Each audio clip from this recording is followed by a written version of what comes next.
ತಿಳಿಸಿದಂತೆ ಇಂದು ನೈಷಧಾನಂದ ಅನ್ನುವ ಒಂದು ಅಪೂರ್ವವಾದ 7 ಅಂಕಗಳ ನಾಟಕ ನಳ ದಮಯಂತಿಯರ ಕಥೆಯನ್ನು ಕುರಿತದ್ದನ್ನು ಇವತ್ತು ನೋಡಬಹುದು. ಇದರ ಲೇಖಕ ಕ್ಷೇಮೀಶ್ವರ. ಕ್ಷೇಮೀಶ್ವರ ಪ್ರಾಯಶಃ ಗುಜರಾತಿನ ಆಸುಪಾಸಿನಲ್ಲಿದ್ದವನು. ಮಹಿಪಾಲ ಘೂರ್ಜರ ಪ್ರತಿಹಾರ ಅಂತ ಮಹಾರಾಜ ಪ್ರತಿಹಾರ ವಂಶದವನು. ಆತನ ಆಸ್ಥಾನದಲ್ಲಿ ಅಥವಾ ಆತನ ಸಮಯದಲ್ಲಿ ಅವನು ಇದ್ದಿರಬೇಕು ಅಂತ ಅನಿಸುತ್ತೆ. 10ನೇ ಶತಮಾನದ ಮಧ್ಯಭಾಗ ಇವನ ಜೀವನಾವಧಿ. ಇವನು ರಾಜಶೇಖರ ಅಂತ ಪ್ರಸಿದ್ಧನಾದಂಥ ನಾಟಕಕಾರ, ಕವಿ, ಬಹುಭಾಷಾ ಕೋವಿದ, ಆಲಂಕಾರಿಕ ವಿದ್ವಾಂಸನ ಕಿರಿಯ ಸಮಕಾಲೀನ ಅಂತ ಕೂಡ ವಿದ್ವಾಂಸರು ಹೇಳ್ತಾರೆ.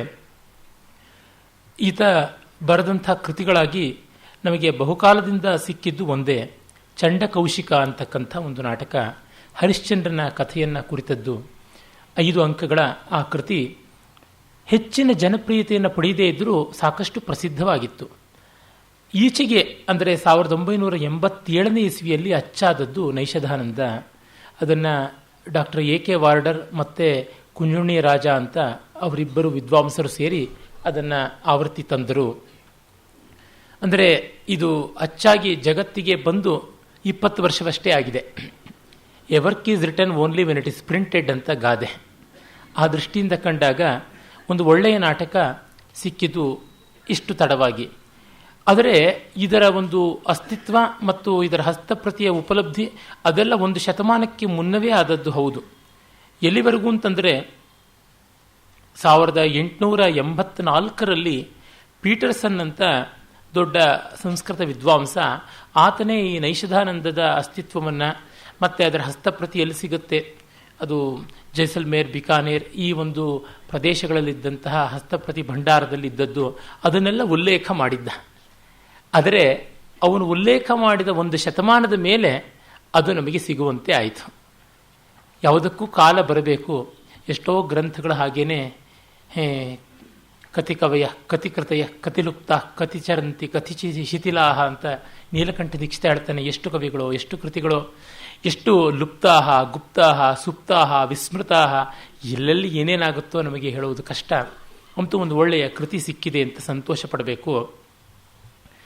ನಮ್ಮ ಸಂಸ್ಕೃತದ ಅನೇಕ ಲೇಖಕರ ಬಗ್ಗೆ ಸಂಸ್ಕೃತಜ್ಞರು ಅಂತ ಅನ್ನಿಸಿಕೊಂಡವರು ಕೆಲವರು ಓದದೆಯೇ ಕಾಮೆಂಟ್ಸ್ ಮಾಡಿಬಿಡ್ತಾರೆ. ಹಾಗಾಗಿ ಕ್ಷೇಮೀಶ್ವರನ ಚಂಡಕೌಶಿಕ ನಾಟಕ ತುಂಬ ಪಾಂಡಿತ್ಯಪೂರ್ಣವಾದದ್ದು, ಪೆಡಸಾದದ್ದು ಅಂತೆಲ್ಲ ಕೇವಲ ಆಕ್ಷೇಪಗಳು ಮಾಡಿದ್ದಾರೆ. ಅದು ಅಷ್ಟು ಪೆಡಸಾದದ್ದೇನಲ್ಲ. ಎಲ್ಲಿಯೋ ಪ್ರಾಕೃತ ಭಾಗಗಳು ಬರುವಲ್ಲಿ ಮಾತ್ರ ಸ್ವಲ್ಪ ಜಡಜಡಿಯಾದ ಸಮಾಸಗಳಿರ್ತವೆ. ನೈಷಧಾನಂದದಲ್ಲಿಯೂ ಆ ಥರದ 1-2 ಸಂದರ್ಭ ಇದೆ. ಒಂದೇ ಸಂದರ್ಭ ಅನ್ನಬೇಕು. ಒಂದು ಕಡೆ ನಳ ದಮಯಂತಿಯರ ಸ್ವಯಂವರದ ವರ್ಣನೆ ಬಂದಾಗ ವಿದೂಷಕ ಒಬ್ಬ ವಿಸ್ತಾರವಾಗಿ ಪ್ರಾಕೃತದಲ್ಲಿ ಅದನ್ನು ವರ್ಣಿಸ್ತಾನೆ. ಆ ಒಂದು ಪುಟದಷ್ಟು ಭಾಗ ಬಿಟ್ಟರೆ ಮತ್ತಿನ್ನೆಲ್ಲೂ ಸಮಾಸ ಜಟಿಲವಾದಂಥ ಭಾಗ ಅಂತ ಬರೋಲ್ಲ. ತುಂಬ ಜನಕ್ಕೆ ಸಮಾಸ ಅಂದರೆ ಬೆಚ್ಚಿ ಬೀಳ್ತಾರೆ. ಅದೇನು ಅಂಥ ಭಯಾನಕವಾದಂಥ ಕ್ರೂರ ಮೃಗ ಏನಲ್ಲ. ಸ್ವಲ್ಪ ಗಮನ ಇಟ್ಟರೆ ಬಿಡಿಸಿಕೊಂಡು ಓದುವುದೇನು ತೊಡಕಲ್ಲ. ಹಾಗೆ ನೋಡಿದರೆ ಕನ್ನಡ ಕವಿಗಳು ಸಮಾಸ ಬಳಸಿದಂಥದ್ದನ್ನು ಕಂಡ್ರೆ, ತೆಲುಗು ಕವಿಗಳು ಬಳಸಿರೋದು ಕಂಡ್ರೆ ಸಂಸ್ಕೃತದವರು ತುಂಬ ಕಡಿಮೆ ಅಂತ ಹೇಳಬೇಕು. ಮತ್ತು ಎಷ್ಟೋ ಜನಕ್ಕೆ ಬಹಳ ಸುಲಭವಾಗಿ ಸಂಸ್ಕೃತ ಭೂಯಿಷ್ಠ ಅಂತ ಅಂದುಬಿಡ್ತಾರೆ. ಅದು ಒಂದು ಸಂಸ್ಕೃತ ಭೂಯಿಷ್ಠವಾದ ಶಬ್ದ ಅಂತ ಗೊತ್ತಿರೋದಿಲ್ಲ. ಕನ್ನಡದವರಿಗೆ ಮಾತೆತ್ತಿದ್ರೆ ಸಾಕು ಇದು ಸಂಸ್ಕೃತ ಭೂಯಿಷ್ಠ ಅಂತ ದೂಷಣೆ ಮಾಡುವಂಥದ್ದು ತತ್ಕ್ಷಣ ನಾಲಿಗೆ ತುದಿಗೆ ಬರ್ತಕ್ಕಂಥದ್ದು.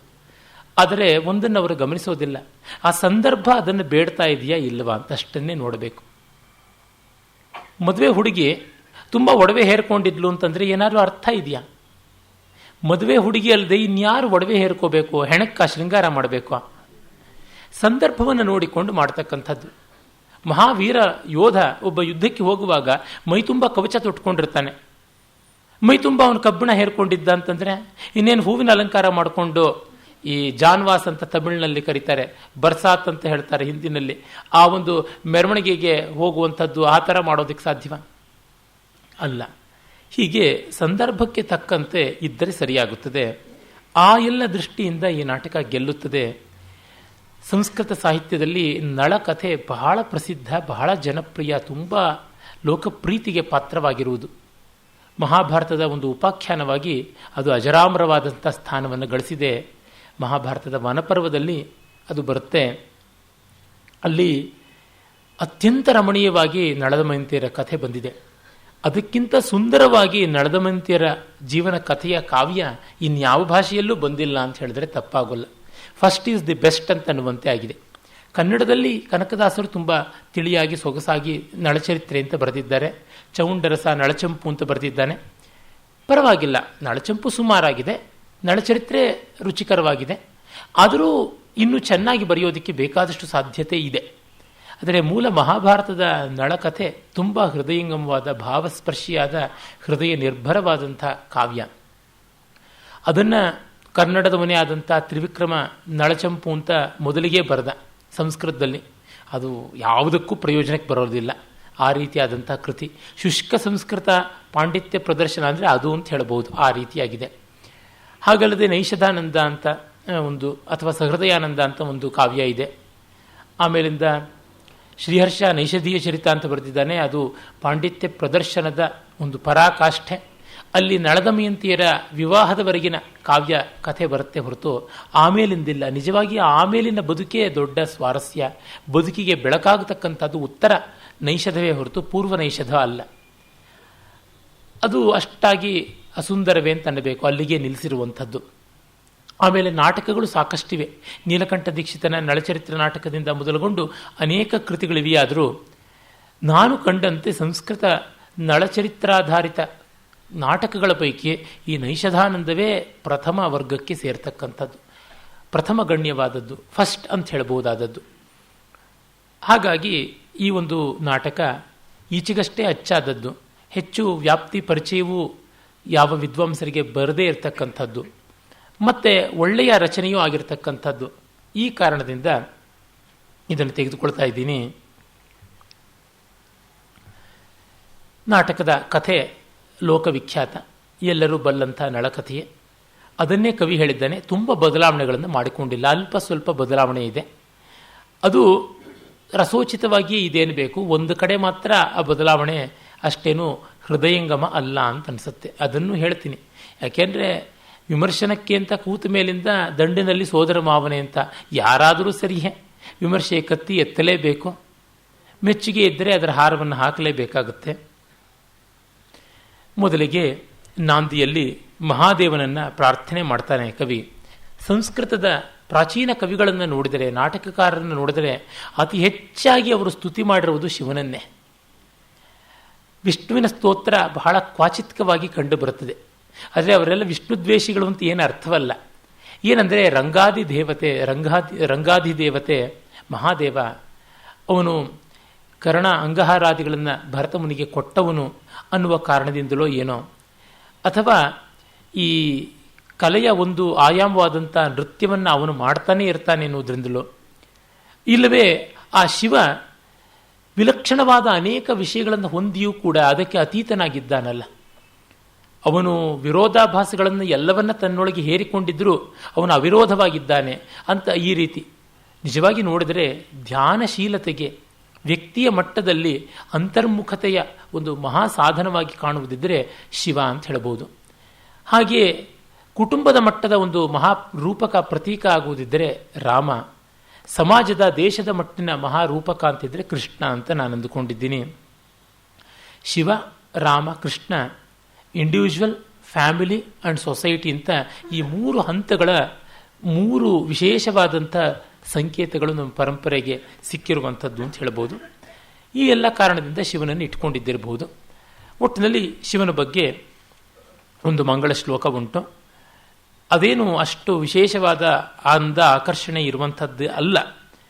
ಅದು ಎಷ್ಟೋ ಬಾರಿ ಸಂಸ್ಕೃತ ಕವಿಗಳು ಉದಾರ ಗಂಭೀರವಾದಂಥ ನಾಂದಿಯನ್ನು ಬರೆಯೋಕ್ಕೆ ಬದಲಾಗಿ ಚಮತ್ಕಾರ ಚರ್ವಣವಾದಂಥದ್ದೇನೋ ಬರೆದು ಬಿಡ್ತಾರೆ. ಅದು ಸರಿಯಾಗುವುದಿಲ್ಲ ಅಂತ ನನಗನ್ಸುತ್ತೆ. ಕಾಳಿದಾಸ ಒಂದು ದೊಡ್ಡ ಅಪವಾದ, ಬಹಳ ಗಂಭೀರ ಮನೋಹರವಾದ ನಾಂದಿ ಶ್ಲೋಕಗಳನ್ನು ಬರೆದಿದ್ದಾನೆ. ಭಾಸನದು ಅಂತ ಹೇಳುವಂಥ ನಾಟಕಗಳಲ್ಲಿ ಅಂಥ ಸೊಗಸಾದ ನಾಂದಿ ಶ್ಲೋಕಗಳು ಸಿಗೋದಿಲ್ಲ. ಎಲ್ಲ ಚಮತ್ಕಾರವೇ, ಅದು ಅಗ್ಗದ ಸವಕಲ ಚಮತ್ಕಾರವೇ. ಅವನ ಮುಂದಿನ ನಾಟಕದ ಸೌಂದರ್ಯಕ್ಕೂ ಮಹತ್ವಕ್ಕೂ ಈ ನಾಂದಿ ಪದ್ಯದಲ್ಲಿರ್ತಕ್ಕಂಥ ಒಂದು ರೀತಿಯಾದಂಥ ಚೀಪ್ ಗಿಮಿಕ್ ಅಂತೀವಲ್ಲ, ಅದಕ್ಕೂ ತಾಳಮೇಳವೇ ಇಲ್ಲ. ಭೌಭೂತಿ ಅಂಥವನು ಮಹಾವೀರ ಚರಿತದಲ್ಲಿ ತಕ್ಕ ಮಟ್ಟಿಗೆ ಪರವಾಗಿಲ್ಲ, ಉತ್ತರಾಂಚರಿತೆಯಲ್ಲಿ ಪರವಾಗಿಲ್ಲ, ಮಾಲತಿ ಮಾಧವದಲ್ಲಿ ತೀರಾ ಅಡ್ಡದಾರಿ ಹಿಡಿತಾನೆ. ಇನ್ನೇನನ್ನೋಣ.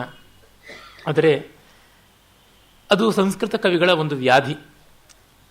ಅಸ್ಥಿ ಹ್ಯಸ್ಥಿ ಫಣಿ ಫಣಿ ಕಿಮಪರಂ ಭಸ್ಮಾಪಿ ಭಸ್ಮೈವ ತತ್ ಚರ್ಮೈ ತತ್ ಖಲು ಚರ್ಮ ಕಿಂ ತವ ಜಿತಂ ಏನೈವಂ ಉತ್ತಾಮ್ಯಸಿ ನೈನಾಂ ಧೂರ್ತ ಪಣೀಕರೋಷಿ ಸತತಂ ಮೂರ್ಧ್ನಿಸ್ಥಿತಾಂ ಜಾಹ್ನವೀಂ ಇತ್ಯೇವಂ ಶಿವಯ ಸನರ್ಮ ಗದತೋ ಗದಿತೋ ದ್ಯುತೆ ಹರಃ ಪಾತುವಃ. ಒಂದು ದೃಷ್ಟಿಯಿಂದ ಔಚಿತ್ಯಪೂರ್ಣ, ಆದರೆ ಅಂಥ ಘನತೆ ಇಲ್ಲ. ಮಾತೆತ್ತಿದ್ರೆ ಶಿವನನ್ನ ಶೃಂಗಾರದ ದಕ್ಷಿಣ ನಾಯಕನನ್ನಾಗಿ ಧೀರ ಲಲಿತನನ್ನಾಗಿ ಮಾಡುವುದು ಸಂಸ್ಕೃತ ಕವಿಗಳ ಒಂದು ವ್ಯಾಧಿ ಅಂತ ಹೇಳಿದ್ನಲ್ಲ, ಇಲ್ಲಿ ಅದೇ ಕಾಣಿಸಿಕೊಳ್ಳುತ್ತದೆ. ಅರೆ ವ್ಯಾಧಿಗೆ ಒಂದು ಮಟ್ಟದ ಸಾರ್ಥಕ್ಯ ಇದೆ. ಪಾರ್ವತಿ ಪರಮೇಶ್ವರರು ಜೂಜಾಟ ಆಡ್ತಿದ್ದಾರೆ ಪಗಡೆ. ಅಲ್ಲಿ ಪಗಡೆಗೆ ಪಣ ಇಡಬೇಕಲ್ವ. ಶಿವ ತನ್ನ ಕೈಲಿರತಕ್ಕಂಥ ಅಸ್ಥಿಮಾಲೆ ಅಥವಾ ತಲೆಬುರುಡೆ ಅದನ್ನಿಟ್ಟಿದ್ದಾನೆ, ಹಾವನ್ನಿಟ್ಟಿದ್ದಾನೆ, ಬೂದಿಯನ್ನಿಟ್ಟಿದ್ದಾನೆ, ತನ್ನ ಚರ್ಮಾಂಬರವನ್ನು ಇಟ್ಟಿದ್ದಾನೆ. ಅದನ್ನೆಲ್ಲ ಕಂಡು ಪಾರ್ವತಿ ಮತ್ತೆ ಮತ್ತೆ ಅದೇ ಮೂಳೆ, ಮತ್ತೆ ಮತ್ತೆ ಅದೇ ಹಾವು, ಮತ್ತೆ ಮತ್ತೆ ಅದೇ ಬೂದಿ, ಮತ್ತೆ ಮತ್ತೆ ಅದೇ ಗಜಾಜಿನ ಅಥವಾ ವ್ಯಾಘ್ರಾಜಿನ ಇದೆ. ನೀನು ಯಾವತ್ತೂ ಕೂಡ ನಿನ್ನ ತಲೆಯಲ್ಲಿರೋ ಗಂಗೆಯನ್ನು ಪಣ ಇಟ್ಟಿಲ್ವಲ್ಲ ಹಾಳಾದವನೇ, ಇದೆಂಥದ್ದು ಅಂತ ಹೇಳಿಕೊಂಡು ಗೇಲಿ ಮಾಡಿದಂಥ ಪಾರ್ವತಿಯ ಮಾತುಗಳು ಗೆಲ್ಲಲಿ, ಆ ಪಾರ್ವತಿ ಪರಮೇಶ್ವರರ ಸಲ್ಲಾಪ ನಮ್ಮನ್ನು ಕಾಪಾಡಲಿ ಅಂತ. ಇಲ್ಲಿ ಉತ್ತರ ನಳಕಥೆಯಲ್ಲಿ ನಳ ಪುಷ್ಕರನ ಜೊತೆಗೆ ಜೂಜಾಡಿ ಎಲ್ಲವನ್ನ ಕಳ್ಕೊಂಡ. ಆದರೆ ದಮಯಂತಿನ ಪಣ ಇಡು ಅಂದರೆ 6-7 ತಿಂಗಳು ಜೂಜಾಡಿದವನು ಇದ್ದಕ್ಕಿದ್ದಂತೆ ಛೀ ಅಂತ ಹೇಳಿಬಿಟ್ಟು ಧಿಕ್ಕರಿಸಿ ಎದ್ದು ಬಂದನಲ್ಲ, ಅದು ಇಲ್ಲಿ ಧ್ವನಿತವಾಗತಕ್ಕಂಥದ್ದು. ಆ ದೃಷ್ಟಿಯಿಂದ ಚೆನ್ನಾಗಿದೆ. ಆದರೆ ಅದನ್ನು ಇನ್ನೂ ಉದಾರ ಗಂಭೀರ ಮಾಡಬಹುದಾಗಿತ್ತು ವಸ್ತುವಿನ ಘನತೆಗೆ ತಕ್ಕಂತೆ. ಏನೋ ಆ ಕವಿಗಳಿಗೆ ಅಂಥದ್ದೇ ರುಚಿ ಇತ್ತು ಅಂತ ಅನಿಸುತ್ತೆ. ಆದರೆ ವಸ್ತು ನಿರ್ದೇಶಾತ್ಮಕವಾಗಿದೆ ಅಂತ ಹೇಳಬಹುದು. ದೇವ್ಯಾ ಸಂಗಮ ಕಾತರ ಸಕರುಣ ದೀನೇ ಅಮರಾಣಾಂ ಗಣೆ ಸ್ಮೇರಾ ವಿದ್ರವ ವಿಹ್ವಲೆ ಸುರಪತಾವ್ ಅಂಬೋನಿದವು ಸದ್ಭುತಾ ಸಾನಂದ ಶಶಿಕಂದಲೆ ಕಬಲನ ಕ್ರೂರಶ್ಚ ಹಾಲಾಹಲೆ ಶಂಭೋರ್ವ ಪರಿಪಾಂತು ತಾಂಡವಮಿವ ವ್ಯಾತನ್ವತೋ ದೃಷ್ಟಯ ಅಂತ ಪಾರ್ವತಿಯ ದೃಷ್ಟಿ ಶಿವನಂತೆಯೇ ತಾಂಡವ ಮಾಡ್ತಾ ಇದೆ ಎನ್ನುವ ಈ ಪದ್ಯ ಚೆನ್ನಾಗಿದೆ. ಅಂದರೆ ಶಿವನಲ್ಲಿ ಪ್ರೀತಿಯನ್ನು ಶೃಂಗಾರವನ್ನು ಉಳ್ಳವು, ದೀನರಾಗಿ ರಾಕ್ಷಸ ಬಾಧೆಯಿಂದ ಸಂತ್ರಸ್ತರಾಗಿ ಆಕ್ರಂದನ ಮಾಡುವ ದೇವತೆಗಳಲ್ಲಿ ಕರುಣೆ ಉಳ್ಳಂಥವು, ಮತ್ತು ವಿನೋದದ ಸಂದರ್ಭದಲ್ಲಿ ನಗೆಯನ್ನು ತೋರ್ತಕ್ಕಂಥವು. ಹಾಗೆಯೇ ಸಮುದ್ರ ಮಥನದ ಕಾಲದಲ್ಲಿ, ಅಂದರೆ ಯಾವ ರೀತಿಯಾಗಿ ಸಮುದ್ರ ಉಕ್ಕೇರಿತಲ್ಲ, ಕ್ಷೀರಸಾಗರ ಮಥನ ಕಾಲದಲ್ಲಿ ಬೇರೆ ಬೇರೆ ವಸ್ತು ವಿಷಯಗಳು ಬಂದವಲ್ವ, ಆಗ ನೋಡುವಾಗ ಅದ್ಭುತ. ಮತ್ತು ಚಂದ್ರನನ್ನು ಕಂಡಾಗ ಆನಂದದ, ಪ್ರೀತಿಯ, ವಾತ್ಸಲ್ಯದ ಒಂದು ಆಭಿಮುಖ್ಯ, ಮತ್ತು ಹಾಲಾಹಲವನ್ನು ಶಿವ ಕಬಳಿಸ್ತಕ್ಕಂಥ ಸಂದರ್ಭದಲ್ಲಿ ಅದರ ಮೇಲಿನ ರೌದ್ರತ್ವವನ್ನು, ಹೀಗೆಲ್ಲ ನಾನಾ ವಿಧವಾದ ರಸಭಾವಗಳನ್ನು ಒಗ್ಗಿಸಿಕೊಂಡಂಥ ದೇವಿಯ ಕಣ್ಣೋಟ ನಮ್ಮನ್ನು ಕಾಪಾಡಲಿ ಅಂತ. ಆದರೆ ಇವೆಲ್ಲಕ್ಕಿಂತ ಕನ್ನಡ ನಾಡಿನ ಕಲ್ಯಾಣ ಚಾಲುಕ್ಯರ ಶಾಸನದ ಒಂದು ಪದ್ಯ ಕಕುನೂರಿನಲ್ಲಿದೆ. ಆ ಶಾಸನ, ಅದರ ಒಂದು ಮಂಗಳ ಪದ್ಯ ಎಷ್ಟು ಚೆನ್ನಾಗಿದೆ ನೋಡಿ. ಶಿವನ ದೃಷ್ಟಿಗಳು ಜಯಂತಿ ಸ್ಥಾಯಿ ಸಂಚಾರಿ ಭಾವಾಭಿನಯ ಭಾವುಕಾಹ ನೀಲಲೋಹಿತ ಶೈಲೂಷ ಭ್ರೂಲತಾ ಲಾಸ್ಯ ವಿಭ್ರಮಾಹ ಅಂತ. ಸ್ಥಾಯಿ, ಸಂಚಾರಿ, ವ್ಯಭಿಚಾರಿ ಮೊದಲಾದಂತಹ ಯಾವ ಭಾವಗಳು ಇವೆ ಒಟ್ಟಿಗೆ ಸೇರಿಸಿ 49 ಭಾವಗಳು ಅಂತ ಹೇಳ್ತೀವಿ. ಆ ಎಲ್ಲ ಭಾವಗಳ ಒಂದು ಸಂಚಲನವೇ ಎಂಬಂತೆ ಕಾಣುವ ಈಶ್ವರನ ಹುಬ್ಬಿನ ಏರಿಳಿತಗಳು ನಮ್ಮನ್ನು ಕಾಪಾಡಲಿ ಅಂತ. ಇದು ತುಂಬ ಅತಿಶಯವಾದಂಥದ್ದು. ಇರಲಿ, ಹೀಗೆ ಮಂಗಳ ಶ್ಲೋಕವನ್ನು ಹೇಳಿ ಕವಿ ಬರ್ತಾನೆ. ಸಂಸ್ಕೃತ ನಾಟಕಗಳಲ್ಲಿ ನಾಂದಿ ಎಂದರೆ ಪೂರ್ವರಂಗದ ಕಡೆ ಭಾಗ, ಅಲ್ಲಿಂದ ಆರಂಭವಾಗುತ್ತೆ. ಮತ್ತೆ ವಸ್ತು ನಿರ್ದೇಶ ಮಾಡಬೇಕಲ್ವಾ. ನಟಿ ಮತ್ತು ಸೂತ್ರಧಾರ ಇಬ್ಬರು ಕೂಡ ಮಾತನಾಡ್ಕೊಳ್ತಾ ಇರ್ತಾರೆ. ಅದೇನಂತಂದರೆ, ಹೆಣ್ಣು ಮಕ್ಕಳ ಮದುವೆ ಆಗಬೇಕಾಗಿದೆ, ತವ್ರ ಮನೆಗೆ ಹೋಗಬೇಕಾಗಿದೆ, ಈ ರೀತಿಯಾದಂಥದ್ದು. ನಟಿ ಹೇಳ್ತಾಳೆ, ಆರ್ಯ ಅಸ್ತಿ ಅತ್ರ ಉದ್ವೇಗ ಕಾರಣಂ ಮಮ ಖಲು ಗರ್ಭಪ್ರಸೂತಸ್ಯ ಕನ್ಯಾಕಾರತ್ನಸ್ಯ ಆರ್ಯೇಣ ಸ್ವಯಂವರ ಪ್ರತಿಜ್ಞಾತಃ ತಸ್ಯ ಕೆಲ ದ್ಯೂತ ಪ್ರಸಂಗೇನ ಭರ್ತ್ರಾ ಸಹ ದೀರ್ಘೋ ವಿಯೋಗೋ ಭವಿಷ್ಯತೀತಿ ಶ್ರೀ ಪರ್ವತಾದಾಗತೇನ ಸಿದ್ಧೇನ ಸಮಾಧಿಷ್ಟಂ ತತ್ಕಥಂ ನೋದ್ವಿಜ್ಞಾ ಭವಿಷ್ಯಾಮಿ. ನಾಟಕ ಮಾಡೋಣ ಅಂತ ಸೂತ್ರಧಾರ ನಟಿ ಇಬ್ಬರು ಬಂದು ನಟಿಗೆ ಸಜ್ಜು ಮಾಡು ಅಂತ ಹೇಳ್ತಾ ಇದ್ದಾಗ, ಇಲ್ಲ ನನಗಾಗೋದಿಲ್ಲ, ತವರಿನ ಸಹಜವಾದಂಥ ಪ್ರೀತಿ ನನ್ನದು, ತಾಯ್ತನದ ಕಾತರ ನನ್ನದು, ನನ್ನ ಮಗಳಿಗೆ ಸ್ವಯಂವರ ವರನನ್ನು ಹುಡುಕಿ ಮದುವೆ ಮಾಡಬೇಕು ಅಂತ ಹೇಳ್ತಿದ್ದೀಯಾ, ಅರೆ ನಿಶ್ಚಯ ಮಾಡ್ತಾ ಇರ್ತಕ್ಕಂಥ ವರ ಜೂಜುಗಾರನಾಗಿ ಕಡೆಗೆ ಗಂಡ ಹೆಂಡತಿಯರಿಗೆ ವಿಯೋಗ ಬರುತ್ತೆ ಅಂತ ಒಬ್ಬ ಜ್ಯೋತಿಷ ಹೇಳಿದ್ದಾನೆ, ಅದಕ್ಕೆ ನಾನು ಏನು ಮಾಡಲಿ ಅಂತ ಚಿಂತೆ ಆಗ್ತಾ ಇದೆ ಅಂತ ಹೇಳುವ ಮೂಲಕ ವಸ್ತುವಿಗೆ ನಿರ್ದೇಶನ ಅದನ್ನು ಕೊಡ್ತಾ ಇದ್ದಾನೆ. ಕಸ್ಮೈ ಪ್ರದಾತು ಮುಚಿತೇತಿ ಕರೋತಿ ಮೋಹಂ ದತ್ತಾಪಿ ಭರ್ತೃ ಭವನಾಯ ಗತೇತಿ ದುಃಖಂ ಭರ್ತೃರ್ ಭವೇದಭಿಮತಾಥ ನ ವೇತಿ ಚಿಂತಾಂ ಪಿತ್ರೋ ಕದಾಪಿ ಖಲು ನೈವ ಸುಖಾಯ ಕನ್ಯಾ. ಹೆಣ್ಣು ಮಕ್ಕಳಿಂದ ತಂದೆ ತಾಯಿಗಳಿಗೆ ಸುಖವೇ ಇಲ್ಲ ಅಂತ ಕವಿ ಹೇಳ್ತಾನೆ. ಯಾರಿಗೆ ಕೊಡುವುದು ಅಂತ ಅದೊಂದು ಯೋಚನೆ. ಮತ್ತು ಕೊಟ್ಟ ಮೇಲೆ ನಮ್ಮ ಮನೆಯನ್ನು ಬಣಬಣ ಅಂತ ಖಾಲಿ ಮಾಡಿಬಿಟ್ಟು ಇನ್ನೊಬ್ಬರ ಮನೆಗೆ ಹೊರಟೋಗ್ಬಿಟ್ಟು ನಮಗೆ ನೋವು ಕೊಟ್ಟುಬಿಟ್ರಲ್ಲ ಅಂತ ಆ ದುಃಖ. ಮತ್ತು ಅತ್ತೆ ಮನೆಗೆ ಸಂದು ಸರಿಯಾದರೋ ಇಲ್ಲವೋ, ಅಲ್ಲಿ ಕೆಟ್ಟ ಹೆಸರು ಬಂತೋ ಅಥವಾ ಇವರಿಗೆ ಅಲ್ಲಿಂದ ಹಿಂಸೆ ಉಂಟಾಯಿತು ಅಂತ ಆ ರೀತಿಯಾದ ಚಿಂತೆ.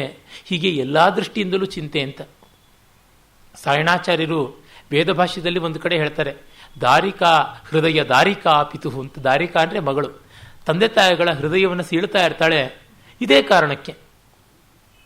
ಶೈಶವದಲ್ಲಿ ಪಾಲನ, ಯೌವನದಲ್ಲಿ ಸಂರಕ್ಷಣ, ಆಮೇಲಿಂದ ಪ್ರೌಢತ್ವದಲ್ಲಿ ವಿವಾಹ, ತನ್ಮೂಲಕ ಉಂಟಾಗ್ತಕ್ಕಂಥ ವಿಯೋಗ, ಹೀಗೆಲ್ಲ ಬರುತ್ತೆ ಅಂತ ಹೀಗೆ ಹೇಳ್ತಾ ಅವಳು ಕಾತರಗೊಂಡಾಗ ಸೂತ್ರಧಾರ ಏನೇ ಆಗಲಿ ನಾವು ಮಾಡಬೇಕಾದಂಥ ನಾಟಕವನ್ನು ಹಿಂದೆ ಮಾಡುವಂತೆ ಇಲ್ಲ, ಮುಂದೆ ಹೋಗಬೇಕು ಅಂತ.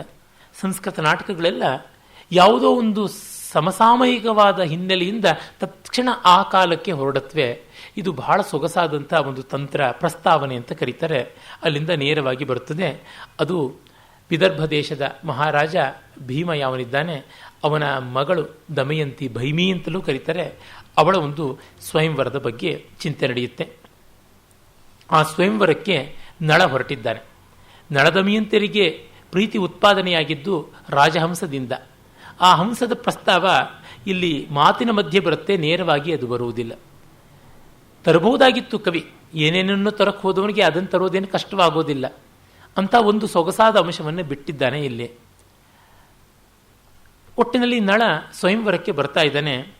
ಬರುವಾಗ ನೋಡಿ, ಸುಮ್ಮನೆ ರಥದಲ್ಲಿ ಬರುವುದನ್ನು ವರ್ಣಿಸೋದು ಅಂತಂದರೆ ಅದಷ್ಟು ಚೆನ್ನಾಗಿ ಮಾಡ್ತಾರೆ. ಸಂಸ್ಕೃತದ ನಾಟಕಗಳ ಸೊಗಸನ್ನು ಇಲ್ಲಿ ನಾವು ಕಾಣಬೇಕು.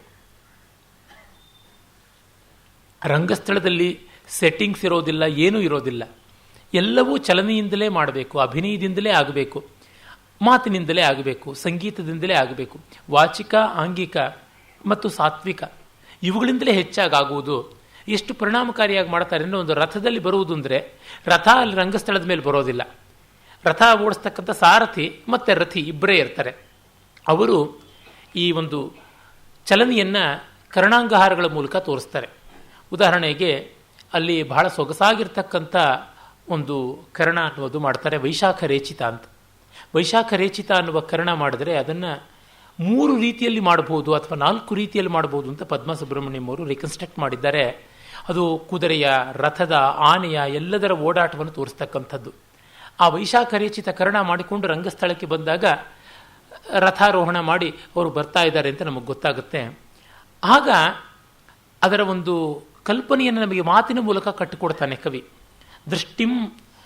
ದೃಷ್ಟಿಪಥಾದುಪೈತಿ ದೃಷ್ಟಂ ದೃಷ್ಟಿಪಥಾದುಪೈತಿ ನ ಪುನರ್ ದೃಷ್ಟಂ ಪುರೋ ದೃಶ್ಯತೆ ಪಶ್ಚಾದ್ ಭೂತಮಭೂತವನ್ನಯನಯೋರ್ ಮಾರ್ಗೇನ ಸಂತಿಷ್ಠತೆ ವೇಗಾತ್ ಸ್ಯಂದನ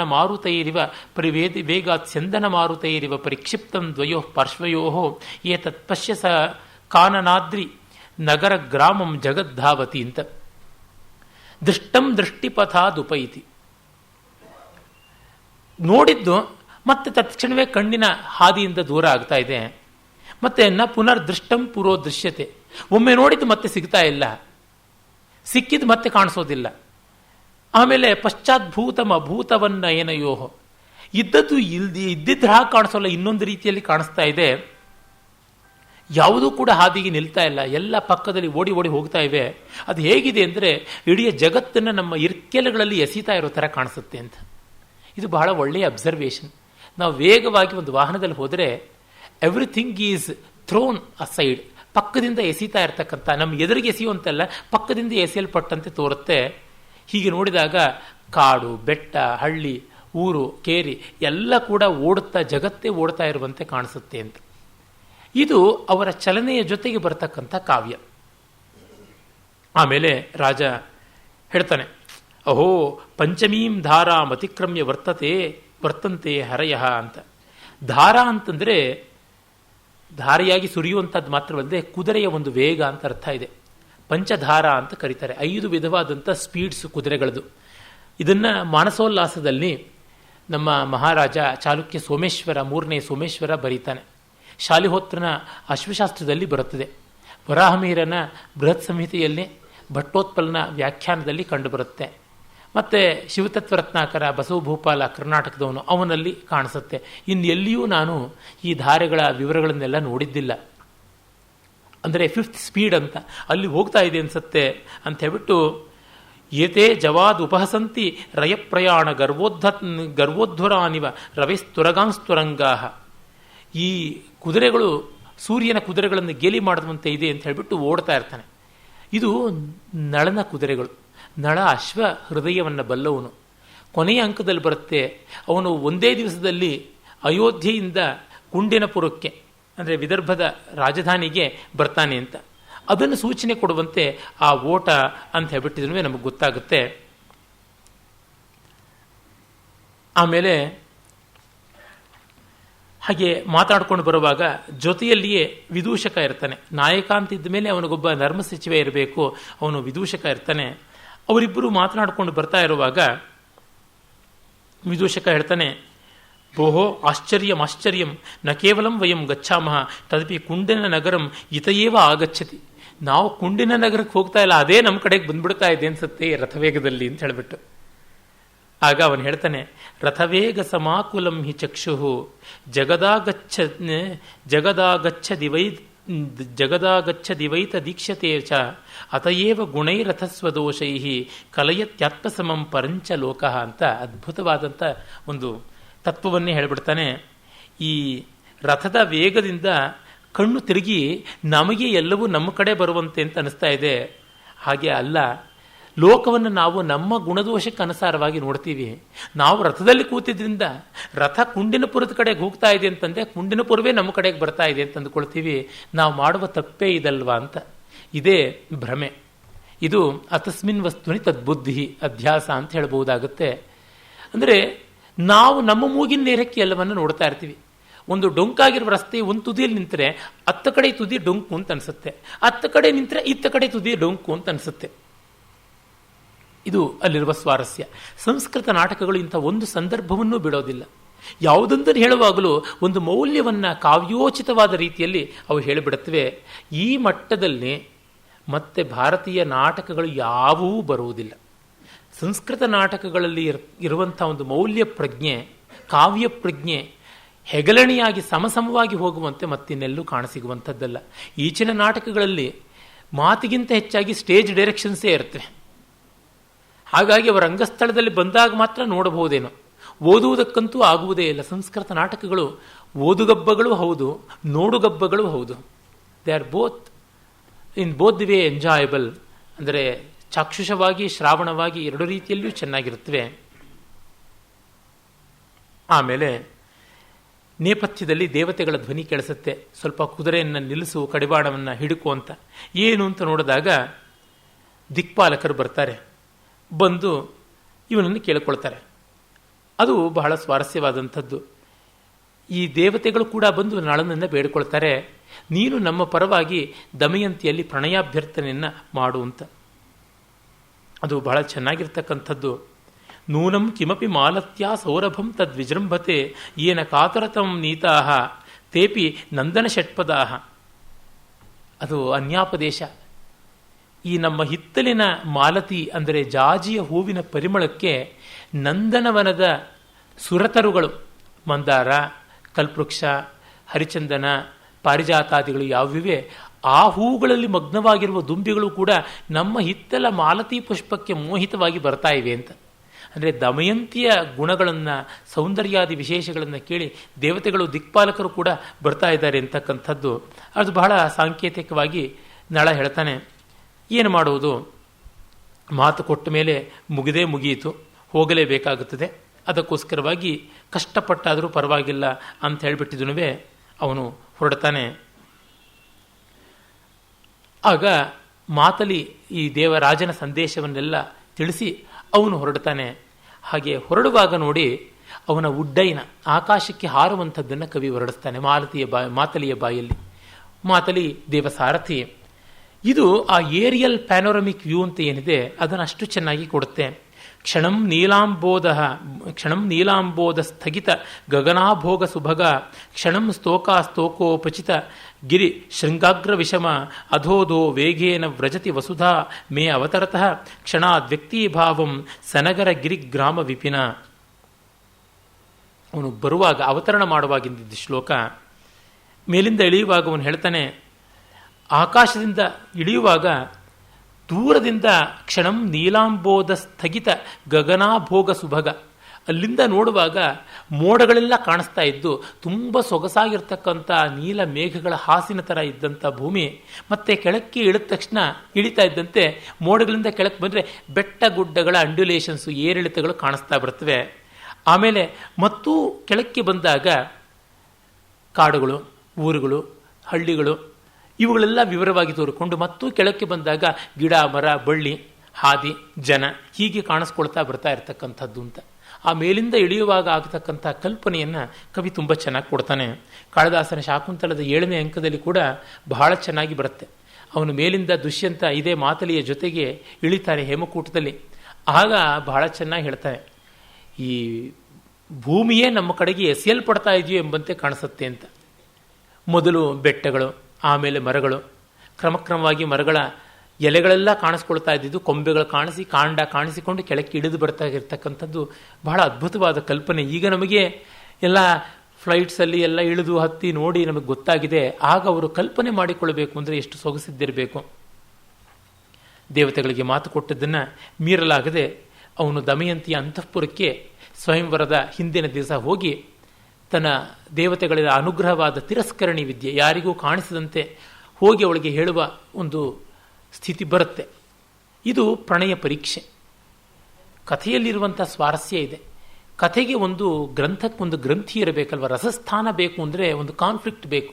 ಇಬ್ಬರೂ ಅಷ್ಟು ಪ್ರೀತಿಪಾತ್ರರು, ಒಬ್ಬರನ್ನೊಬ್ಬರು ಅರ್ಥ ಮಾಡಿಕೊಂಡು ಹಂಸದೌತ್ಯದ ಮೂಲಕ ಮದುವೆ ಆಗುವುದೇ ಸರಿ ಅಂತ ನಿಶ್ಚಯ ಮಾಡಿಕೊಂಡವರು. ಅದಕ್ಕೆ ಯಾವ ಅಡ್ಡಿಯೂ ಇಲ್ಲ ಅಂತ ಅಂದುಕೊಂಡಿದ್ರು. ಈಗ ದೇವತೆಗಳೇ ಅಡ್ಡಿಯಾಗ್ತಾ ಇದ್ದಾರೆ. ಅದು ನಳನಿಗೆ ಬಂದು ಯಾಚನೆ ಮಾಡಿದ್ದಾರೆ. ಹಾಗಾಗಿ ಅವನು ಹೊರಡ್ತಾನೆ. ಅಲ್ಲಿ ದಮಯಂತಿಗೆ ಒಂದು ದೊಡ್ಡ ಪ್ರಲೋಭನೆ. ದಿಕ್ಪಾಲಕರು ಸ್ವಯಂ ದೇವರಾಜನೇ ಬಂದು ಬೇಡ್ತಾ ಇದ್ದಾನೆ. ಅದಕ್ಕಿಂತ ಇನ್ಯಾವುದು, ಎಲ್ಲರೂ ಸತ್ತ ಮೇಲೆ ಎಲ್ಲಿಗೆ ಹೋಗ್ತಾರೋ ಪುಣ್ಯ ಇದ್ದರೆ ಆ ಪುಣ್ಯದ ಊರಿಗೆ ಒಡೆಯನಾಗಿರ್ತಕ್ಕಂಥವನು, ಪುಣ್ಯದ ಊರಿನ ಪತಿ ಬಂದು ಬೇಡ್ತಾ ಇದ್ದಾನೆ ಅಂತಂದರೆ ಇನ್ನೇನನ್ನಬೇಕು. ಆ ಸಂದರ್ಭದಲ್ಲಿ ಅವಳು ತನ್ನ ಮೊದಲ ನಿಲುವಿಗೆ ಅಂಟಿಕೊಳ್ಬೇಕಲ್ವ, ಅದು ಎಷ್ಟು ಕಷ್ಟ. ಜೊತೆಗೆ ನಳನಿಗೆ ತಾನು ಪ್ರೀತಿಸಿದವಳನ್ನು ನೀನು ಇನ್ನೊಬ್ಬರನ್ನು ಮದುವೆ ಆಗು ಅಂತ ಹೇಳಬೇಕಾದಂಥ ಸ್ಥಿತಿ. ಇದು ಪ್ರಾಯಶಃ ಯಾವುದೇ ಕಾವ್ಯಕ್ಕೆ ಶೋಭೆ ತರುವಂಥ ಒಂದು ಕಾನ್ಫ್ಲಿಕ್ಟ್. ಅದನ್ನು ನೋಡಿ ತುಂಬ ಚೆನ್ನಾಗಿ ಮೂಲ ಕವಿ ವ್ಯಾಸರು ನಿರ್ವಾಹ ಮಾಡಿದ್ದಾರೆ. ಇಲ್ಲಿ ಅವನು ಏನು ಮಾಡ್ತಾನೆ, ಕ್ಷೇಮೀಶ್ವರ ವಿದೂಷಕ ಮತ್ತು ನಳ ಇಬ್ಬರೂ ಬರ್ತಾರೆ ಅಂತ. ವಿದೂಷಕನನ್ನು ಯಾಕೆ ಬಳಸ್ಕೊಂಡಿದ್ದಾನೆ ಅಂದರೆ ಒಂದು ರೀತಿಯಾಗಿ ನಳನ ಮತ್ತೊಂದು ಮನಸ್ಸಿನಂತೆ ಬಳಸ್ಕೊಂಡಿದ್ದಾನೆ, ಬಹಳ ಚೆನ್ನಾಗಿ ಬಳಸ್ಕೊಂಡಿದ್ದಾನೆ. ಒಮ್ಮೆ ಒಬ್ಬರು ಬೆತ್ತಗೇರಿ ಗಣಪತಿ ಭಟ್ಟ ಅಂತ, ಗಸು ಭಟ್ಟ ಬೆತ್ತಗೇರಿ ಅಂತ, ಗಣಪತಿ ಭಟ್ಟ ಅಂತ ಅವರ ಹೆಸರು. ಬೆತ್ತಗೇರಿಯವರು ಉತ್ತರ ಕನ್ನಡದವರು. ವಾಲ್ಮೀಕಿಗಾದ ಅನ್ಯಾಯ ಅಂತ ಒಂದು ಪುಸ್ತಿಕೆಯನ್ನು ಬರೆದಿದ್ರು. ಒಳ್ಳೆಯ ಕವಿ ಅವರು, ಕನ್ನಡದ ಸಮಕಾಲೀನ ಕವಿ. ಅಲ್ಲಿ ಅವರು ವಾಲ್ಮೀಕಿ ರಾಮನನ್ನು ಚಿತ್ರಿಸುವಾಗ ಲಕ್ಷ್ಮಣನನ್ನು ನಿರ್ಮಾಣ ಮಾಡಿರುವುದು ಹೇಗೆ ಅಂದರೆ, ರಾಮನ ನ್ಯಾಚುರಲ್ ಆದ ಅಂದರೆ ಪ್ರಾಕೃತವಾದ ರಾ ಮೈಂಡ್ ಅಂತ ಯಾವುದಿದೆ, ಹಸಿಯಾದಂಥ ಆಲೋಚನೆಗಳ ಮನಸ್ಸು, ಅದು ಲಕ್ಷ್ಮಣನನ್ನು ಪ್ರತಿನಿಧಿಸುತ್ತೆ.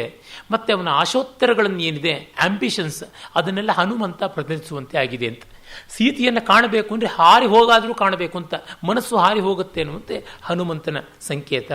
ಮತ್ತು ಲಕ್ಷ್ಮಣನ ಸಂಕೇತ ಏನಂದರೆ, ಲಕ್ಷ್ಮಣ ರಾಜ್ಯ ಇಲ್ಲ ಅಂತ ಗೊತ್ತಾದ ತಕ್ಷಣ ತಂದೆಯನ್ನೇ ಕೊಂದು ಬಿಡ್ತೀನಿ ಅಂತ ಹೊರಟೋಗ್ಬಿಡ್ತಾನೆ. ಗುರೋರಪ್ಯವಲಿಪ್ತಸ್ಯ ಕಾರ್ಯ ಮಜಾನತಃ ಉತ್ಪತಂ ಪ್ರತಿಪನ್ನಸ್ಯ ಕಾರ್ಯಂ ಭವತಿ ಶಾಸನಂ ಅಂತೆಲ್ಲ. ರಾಮನಿಗೆ ತಂದೆಯನ್ನು ಕೊಂದೇ ಬಿಡೋಣ ಅಂತ ಒಂದು ಭಾವ ಬಂದಿದ್ದರೆ ಅದು ಲಕ್ಷ್ಮಣನದು. ಹಾಗೆ ಅವನು ಸುಗ್ರೀವ ರಾಜ್ಯ ಪಡ್ಕೊಂಡ ಮೇಲೂ ತಿರುಗಿಯೇ ನೋಡೋದಿಲ್ಲ. ಆಗ ಮತ್ತೆ ಸುಗ್ರೀವನ ದಬಾಯಿಸಿ ಬರ್ತೀನಿ ಅಂತ ಹೇಳ್ಬಿಟ್ಟು ಹೋಗ್ತಾನೆ ಲಕ್ಷ್ಮಣ. ಹಾಗೆ ಆ ರೀತಿಯಾದಂಥದ್ದು. ಮತ್ತೆ ಭರತ ರಾಮನನ್ನು ಕರ್ಕೊಂಡು ಹೋಗೋಕ್ಕೆ ಅಂತ ಬರ್ತಾ ಇರ್ತಾನೆ. ಆ ಸಂದರ್ಭದಲ್ಲಿ ಚಿತ್ರಕೂಟದಲ್ಲಿದ್ದಾಗ ಲಕ್ಷ್ಮಣ ನಮ್ಮನ್ನು ಕೊಲ್ಲೋಕ್ಕೆ ಬಂದಿದ್ದಾನೆ ಸತ್ಯ, ಅಣ್ಣ ತಗೋ ಕವಚ, ತೆಗೆದುಕೋ ಬಿಲ್ಲು ಬಾಣ, ಅವನನ್ನು ಕೊಂದೇ ಬಿಡೋಣ ಅಂತೆಲ್ಲ ಅಂತಾನೆ. ಇದೆಲ್ಲ ಲಕ್ಷ್ಮಣನ ಪಾತ್ರ ಅಂದರೆ ವಸ್ತುತಃ ರಾಮನ ಪ್ರಾಕೃತವಾದ ಮನಸ್ಸಿನ ಭಾವ ಅನ್ನುವಂಥ ಒಂದು ಸಿದ್ಧಾಂತ ಮಾಡಿದ್ದಾರೆ. ಅದರ ಸಾರಾಸಾರ ವಿವೇಚನೆ ಈ ವೇದಿಕೆಯ ಈ ಹೊತ್ತಿನ ಭಾಷಣಕ್ಕೆ ಸೇರಿದ್ದಲ್ಲ. ಅದರೊಳಗೆ ಒಂದು ಸೊಗಸೂ ಇದೆ ಅನ್ನೋದು ಒಪ್ಪಬೇಕು. ಕೆಲವೊಂದು ಅಂಶ ಅಷ್ಟಾಗಿ ಸರಿಯಾಗುವಂತಲ್ಲ. ಆದರೆ ಹೀಗೆ ಒಂದು ಪಾತ್ರವನ್ನು ಒಂದು ಆಲೋಚನೆಯ ಪ್ರತಿನಿಧಿಯಾಗಿ ಬಳಸ್ಕೊಳ್ಳೋದಕ್ಕೆ ಸಾಧ್ಯತೆ ಇದೆ. ಆ ರೀತಿಯಾದದ್ದನ್ನು ಮಾಡಬಹುದು. ಅದು ಕಲೆಯ ಒಂದು ಸೌಂದರ್ಯ. ಇಲ್ಲಿ ವಿದೂಷಕ ನಳನ ಪ್ರಾಕೃತವಾದಂಥ ಮನಸ್ಸು. ಅಯ್ಯೋ ನೀನು ಎಂಥ ಪೆದ್ದ ಕಣಯ್ಯ, ಅಂಥ ಸುಂದರಿ ದಮಯಂತಿ ನಿನಗೆ ಒಲಿದು ಬಂದಿದ್ದಾಗ ಈ ದೇವತೆಗಳ ಮಾತೇನು, ಅವಳು ಒಪ್ಪೋದಿಲ್ಲ, ನನ್ನ ಕೈಯಲ್ಲಿ ಆಗೋದಿಲ್ಲ, ನಾನು ಹೇಳಿ ಕೇಳಿ ಇಷ್ಟಪಟ್ಟವನು, ನಾನು ನಿಮಗೆ ಹೇಗೆ ನ್ಯಾಯವಾದ ದೂತ ಆಗಬಲ್ಲೆ ಅಂತ ತರ್ಕಯುಕ್ತಿ ಮಾಡಬಾರ್ದಾಗಿತ್ತ ಅಂತ ವಿದೂಷಕ ಹೇಳ್ತಾನೆ. ಕಳ್ಳನ ಕೈಗೆ ಬಿಗಿದ ಕೈ ಕೊಟ್ಟರೆ ಆ ವಸ್ತು ರಕ್ಷಿತವಾಗುತ್ತಾ ಅಂತ ಹೇಳಬೇಕು ಅಂತ, ಹೀಗೆ ಹೇಳಿ ಜಾರಕ್ಕು ಅಂತ ಇಲ್ಲ, ಬಂದು ಕೇಳಿದ ಮೇಲೆ ಮುಗಿಯಿತು ಅಂತ. ಅಂದರೆ ಪ್ರೇಯಸ್ಸು ಮತ್ತು ಶ್ರೇಯಸ್ಸುಗಳ ಮಧ್ಯದ ಸಂಘರ್ಷ ಏನು? ಪ್ರೇಯಸ್ಸಿನ ಪ್ರತಿನಿಧಿ ವಿದೂಷಕ ಆದರೆ ಶ್ರೇಯಸ್ಸಿನ ಸಾಕಾರವಾಗಿ ನಳ ಅನ್ನುವಂತೆ ತೋರ್ಪಡಿಸ್ತಾನೆ ಕವಿ. ಬಹಳ ಸೊಗಸಾಗಿ ಬರುತ್ತದೆ. ಅಲ್ಲಿಗೆ ಒಂದು ನಿಶ್ಚಯಕ್ಕೆ ಬಂದು ವಿದರ್ಭ ಪ್ರಾಂತದ ಕುಂಡಿನಪುರದ ಊರಿನ ಉದ್ಯಾನಕ್ಕೆ ಬರ್ತಾನೆ, ಅಂತಃಪುರದ ಉದ್ಯಾನಕ್ಕೆ. ಅಲ್ಲಿ ದಮಯಂತಿ ಇರ್ತಾಳೆ ಸಖಿಯ ಜೊತೆಗೆ, ವಿದ್ರುಮಮಾಲ ಅಂತ. ಆ ಸಖಿ ಹತ್ರ ಇರ್ತಕ್ಕಂಥ ದಮಯಂತಿಯನ್ನು ಹೋಗಿ ಅವನು ಕಾಣಬೇಕು ಅಂತ ಬರುತ್ತೆ. ಆ ಸಂದರ್ಭದ ಕೆಲವೆಲ್ಲ ಮಾತುಗಳು ತುಂಬ ಸೊಗಸಾಗಿರ್ತಕ್ಕಂಥದ್ದು. ಭೋ ವಯಸ್ಸ್ಯ ಪಶ್ಯ ಪಶ್ಯ ಅಸ್ಯ ಕರ್ಣಿಕಾರ ಪಾದಪಸ್ಯ ಅಧಸ್ತಾತ್ ಪ್ರತ್ಯಗ್ರ ಪರಿಭುಕ್ತಮಿವ ಸ್ಫಟಿಕ ಶಿಲಾತಲಂ ದೃಶ್ಯತೆ ಅಂತ. ವಿದೂಷಕ ಇಲ್ಲಿ ನೋಡು, ಸ್ಫಟಿಕ ಶಿಲಾತಲ, ಒಳ್ಳೆ ಸೊಗಸಾದ ಸ್ಫಟಿಕದ ಹಾಸು, ಕಲ್ಲಿನ ಹಾಸಿದೆ. ಅದರ ಮೇಲೆಲ್ಲನೂ ಕರ್ಣಿಕಾರ ಪುಷ್ಪಗಳು ತುಂಬ ಚೆನ್ನಾಗಿ ಬಿದ್ದಿವೆ. ಕರ್ಣಿಕಾರ ಪ್ರಾಯಶಃ ಹಾಲುವಾಣ ಅಥವಾ ಹಾರಿವಾಣ ಅಂತಾರಲ್ಲ, ಆ ಹೂವ ಅದು ಬಿದ್ದಿದೆ ಅಂತ. ಅವನು ಅದನ್ನು ನೋಡಿ ಹೇಳ್ತಾನೆ, ರಾಜ ವಯಸ್ಸ್ಯ ಸಮ್ಯಕ್ ದೃಷ್ಟಂ ತಥಾಹಿ ಕುಸುಮಾ ವೈವೈರ್ಭ್ರಷ್ಟೈ ವೃಂತಕೋಶೈರಿ ಹೋಜ್ಜಿತೈ ತಂತುಶೇಷೈಶ್ಚ ಕಥ್ಯಂತೆ ಕಯಾಪಿ ಗ್ರಥಿತಾಸ್ರಜ. ಇಲ್ಲಿ ಕೆಲವು ಹೂಗಳು ತೊಟ್ಟು ಮುರುಕೊಂಡು ಬಿದ್ದಿವೆ, ಇನ್ನು ಕೆಲವು ದಳ ಹರಿದು ಹೋಗಿದೆ, ಮತ್ತೆ ಒಂದೆರಡು ದಾರದ ತುಂಡುಗಳು ಇಲ್ಲಿ ಬಿದ್ದಿವೆ. ಇದನ್ನು ನೋಡಿದರೆ ಯಾರೋ ಒಬ್ಬರು ಇಲ್ಲಿ ಹೂಮಾಲೆ ಕಟ್ಟುತ್ತಾ ಕೂತಿದ್ರು ಅಂತ ಅನಿಸುತ್ತೆ ಅಂತ. ಈ ಅಬ್ಸರ್ವೇಷನ್ಸ್ ಸಂಸ್ಕೃತ ನಾಟಕಗಳಲ್ಲಿ ತುಂಬ ಚೆನ್ನಾಗಿ ಬರುತ್ತವೆ. ಅಲ್ಲಿ ದಮಯಂತಿ ಮಾಲೆ ಕಟ್ತಾ ಇರ್ತಾಳೆ. ಆಮೇಲೆ ವಿದೂಷಕ ಹೇಳ್ತಾನೆ, ಭೋ ವಯಸ್ಸ್ಯ ಅಪಸರ ದುಷ್ಟ ವಾನರ ಗರ್ಭಮಿದಂ ಶಿಲಾತಲಂ. ಅಯ್ಯೋ ದೂರ ಹೋಗಪ್ಪ, ಇಲ್ಲೊಂದು ಕೆಟ್ಟ ಕೋತಿ ಕೂತಿದೆ ಅಂತ ಅನ್ಸುತ್ತೆ, ವ್ಯಗ್ರವಾಗಿರೋ ಕೋತಿ ಇದೆ ಅನ್ಸುತ್ತೆ ಶಿಲಾತಲದ ಮೇಲೆ, ನೋಡೋ ಕಾಣಿಸ್ತಾ ಇದೆ ಅಂತ. ರಾಜ ನೋಡಿಬಿಟ್ಟು ತಕ್ಷಣ ವಯಸ್ಸ್ಯ ಸಾದೃಶ್ಯಾತ್ ಭ್ರಾಂತೋಸಿ ಪ್ರತಿಬಿಂಬಮಿದಂ. ಅಯ್ಯೋ ನಿನ್ನ ರಿಫ್ಲೆಕ್ಷನ್ ಅಪ್ಪ ಇಲ್ಲಿ ಬಿದ್ದಿದ್ದು ಸ್ಫಟಿಕ ಶಿಲಾತಲದಲ್ಲಿ ಅಂತಾನೆ. ಇದು ಬಹಳ ಒರಿಜಿನಲ್ ಆದಂಥ ಹ್ಯೂಮರ್. ಸಂಸ್ಕೃತದಲ್ಲಿ ವಿದೂಷಕನನ್ನ ವಾನರನಿಗೆ ಹೋಲಿಸ್ತಕ್ಕಂಥದ್ದು ಬಹಳ ಕಂಡು ಬರುತ್ತೆ. ಆದರೆ ಇದು ಬಹಳ ಆಪ್ಟಾದ ಸಂದರ್ಭದಲ್ಲಿ ತಂದಿದ್ದಾನೆ ಕವಿ, ತುಂಬ ತನ್ನ ಪ್ರತಿಭೆಯನ್ನು ಬಳಸಿಕೊಂಡು. ಕಾಳಿದಾಸನ ಮಾಲವಿಕಾಗ್ನಿಮಿತ್ರದಲ್ಲಿ ಒಂದು ಕಡೆ ಬರ್ತದೆ, ಮಾಲವಿಕೆಯ ಬೆನ್ನ ಹತ್ತಿರ್ತಾನೆ ಅಗ್ನಿಮಿತ್ರ. ಇರಾವತಿ ಅವನ ಮುದ್ದಿನ ಹೆಂಡತಿ ಬಂದುಬಿಟ್ಟು ದೊಡ್ಡ ವಾಗ್ಯುದ್ಧ ಮಾಡಿಬಿಡ್ತಾಳೆ. ಎಲ್ಲಿವರೆಗೂ ಅಂದರೆ ಸೊಂಟದ ಡಾಬನ್ನು ಕಳಚಿ ಅವನಿಗೆ ರಪರಪ ಹೊಡೆಯೋದಕ್ಕೆ ನಿಂತು ಬಿಡ್ತಾಳೆ. ಆಗ ಇದ್ದಕ್ಕಿದ್ದಂತೆ ಒಂದು ದೂತನ ಸುದ್ದಿ ಓಡಿ ಬಂದು ಅವನು ತಲುಪಿಸುವಂಥದ್ದಾಗುತ್ತೆ. ಮಹಾರಾಜ ಪಿಂಗಳ ವಾನರ ಬಂದು ಮಗು ವಸುಲಕ್ಷ್ಮಿಯನ್ನು ಬೆದರಿಸಿಬಿಟ್ಟ, ಅವಳು ಮೂರ್ಛೆ ಹೋಗ್ಬಿಟ್ಟು ಇನ್ನೂ ಕನವರಿಸ್ತಾ ಇದ್ದಾಳೆ ಅಂತ. ತತ್ಕ್ಷಣವೇನೆ ಹೊಡಿತಾ ಇದ್ದಂತಹ ಇರಾವತಿ, ಅಯ್ಯಯ್ಯೋ ವಸುಲಕ್ಷ್ಮಿಗೆ ಏನಾಯಿತು, ರಾಜಕುಮಾರಿ ಅವಳು ಮಹಾರಾಜನ ಮಗಳು, ಜ್ಯೇಷ್ಠರಾಣಿಯಾದಂತಹ ಜ್ಯೇಷ್ಠರಾಜ್ಞಿ ಧಾರಿಣಿಯ ಮಗಳು ಅಂತ ಅನಿಸುತ್ತೆ. ಏನಾಯಿತು ಬನ್ನಿ ಅಂತ. ರಾಜನು ಹೌದು ಅಂತ ಓಡೋಗ್ತಾನೆ. ಹಾಗೆ ವಿದೂಷಕ ಸಾಧುರೇ ಪಿಂಗಲವಾನರ ಸಾಧು ಸ್ವಪಕ್ಷ ಸಂರಕ್ಷಿತ ಅಂತಂದಾನೆ. ಅಪ್ಪ ಅಂತೂ ನಿನ್ನ ಪಕ್ಷವನ್ನು ಕಾಪಾಡಿಕೊಂಡಿಯಲ್ಲ ಪಿಂಗಳವಾನರ, ಭೇಷ್ ಅಂತ. ಹೀಗೆ ಈ ರೀತಿಯಾದ ವಿನೋದಗಳು ಬಹಳ ನ್ಯಾಚುರಲ್ ಆಗಿ ಬಂದಾಗ ನಾಟಕಕ್ಕೆ ಒಂದು ಸ್ವಾರಸ್ಯ ಅಂಥದ್ದನ್ನು ನಾವು ಇಲ್ಲಿ ಕಾಣ್ತೀವಿ. ಆಮೇಲೆ ದಮಯಂತಿಯನ್ನು ಅವನು ನೋಡ್ತಾನೆ. ನೋಡಿ ತನ್ನ ಒಂದು ಇಂಗಿತವನ್ನು ಅಲ್ಲಿ ಹೇಳ್ತಾನೆ. ಶಾಖಾಗ್ರ ಸಂಸಕ್ತ ವಿಲೋಲ ಹಸ್ತ ನೇಯಂ ಲತಾಯ ಕುಸುಮಂ ಚಿನೋತಿ ಅಕಾಂಡಲಬ್ಧಾರುಣ ಪಲ್ಲವಶ್ರೀಶ್ಚಿನೋತಿ ಲಾವಣ್ಯ ಮಿತೋ ಲತೈವ. ಇವಳು ಸುಂದರಿ ಹೂಗಳನ್ನು ಬಿಡಿಸ್ತಾ ಇದ್ದಾಳೆ ದಮಯಂತಿ. ಅವಳ ಹೆಸರಿಗೆ ಕಾರಣ ಏನಂದರೆ ಎಲ್ಲರ ಸೌಂದರ್ಯವನ್ನು ದಮಯಂತಿ ಆಸ್ತಿ ಆಸೀದಿತಿ ದಮಯಂತಿ ಅಂತ, ಎಲ್ಲರ ಸೌಂದರ್ಯವನ್ನು ದಮಿಸುವಂಥ ಸೌಂದರ್ಯ ಇವಳದಾಗಿದ್ದರಿಂದ ದಮಯಂತಿ ಅಂತ ಬಂತು ಅವಳ ಹೆಸರು ಅಂತ. ಕುಡಿಗಳಿಂದ ಹೂಗಳನ್ನು ಬಿಡಿಸ್ತಾ ಇದ್ದಾಳೆ, ಇವಳು ಬಳ್ಳಿಯ ಕುಡಿಗಳಿಂದ ಹೂಗಳನ್ನು ಬಿಡಿಸ್ತಾ ಇದ್ದಾಳ ಅಥವಾ ಒಂದು ಬಳ್ಳಿಯೇ ಲಾವಣ್ಯವನ್ನು ಬಿಡಿಸ್ತಾ ಕೂತಿದ್ಯಾ ಅಂತ ಗೊತ್ತಾಗ್ತಾ ಇಲ್ಲ ಅಂತ ರಾಜ ಹೇಳ್ತಾನೆ. ಚಿನೋತಿ ಲಾವಣ್ಯ ಮಿತೋ ಲತೈವ, ಲಾವಣ್ಯವನ್ನೇ ಲತೆ ಬಿಡಿಸ್ತಾ ಇರುವಂತೆ ಕಾಣಿಸುತ್ತೆ ಇವಳು ನೋಡಿದರೆ ಅಂತ ಹೇಳ್ಬಿಟ್ಟು. ಆಮೇಲೆ ಅವನು ಅವಳನ್ನು ಕುರಿತು ಹೇಗೆ ಮಾತಾಡೋದು, ಯಾವ ಥರ ಹೇಳೋದು ಬಹಳ ಕಷ್ಟ ಅಂದ್ಕೋತಾನೆ. ಅವಳ ಪ್ರತಿಫಲನ ಅಲ್ಲಿ ಆಗ್ತಾ ಇರುತ್ತೆ ಶಿಲಾತಲದಲ್ಲಿ, ಸ್ಫಟಿಕ ಶಿಲಾತಲದಲ್ಲಿ. ಕಥಂ ವಿಶತು ನಾಂತರ್ಮೆ ಸ್ಮರಬಾಣೌಘ ಜರ್ಜರಂ ಏಯಂ ಶಿಲಾತಲಮಪಿ ಪ್ರವಿಷ್ಟ ಪ್ರತಿಮಾಚ್ಛಲಾತ್. ಆ ಒಂದು ಶಿಲಾಫಲಕದ ಒಳಗೆ ಇವಳು ಹೋಗ್ತಾಳೆ, ಲೀಲಾಜಾಲವಾಗಿ ಪ್ರತಿಬಿಂಬಿಸ್ತಾಳೆ. ಇನ್ನು ಮನ್ಮಥನ ಬಾಣಗಳಿಂದ ಹಣ್ಣಾಗಿರತಕ್ಕಂಥ ತನ್ನ ಹೃದಯಕ್ಕೆ ಹೇಗೆ ಹೋಗಿ ಸೇರದೇ ಇರ್ತಾಳೆ, ಇನ್ನು ಇವಳನ್ನು ಹೇಗೆ ದೂರ ಮಾಡಿಕೊಳ್ಳುವಂಥದ್ದು ಅಂತ ಅವನ ರಾಜನಿಗೆ ತುಂಬ ದೊಡ್ಡ ಚಿಂತೆಯಾಗುತ್ತೆ.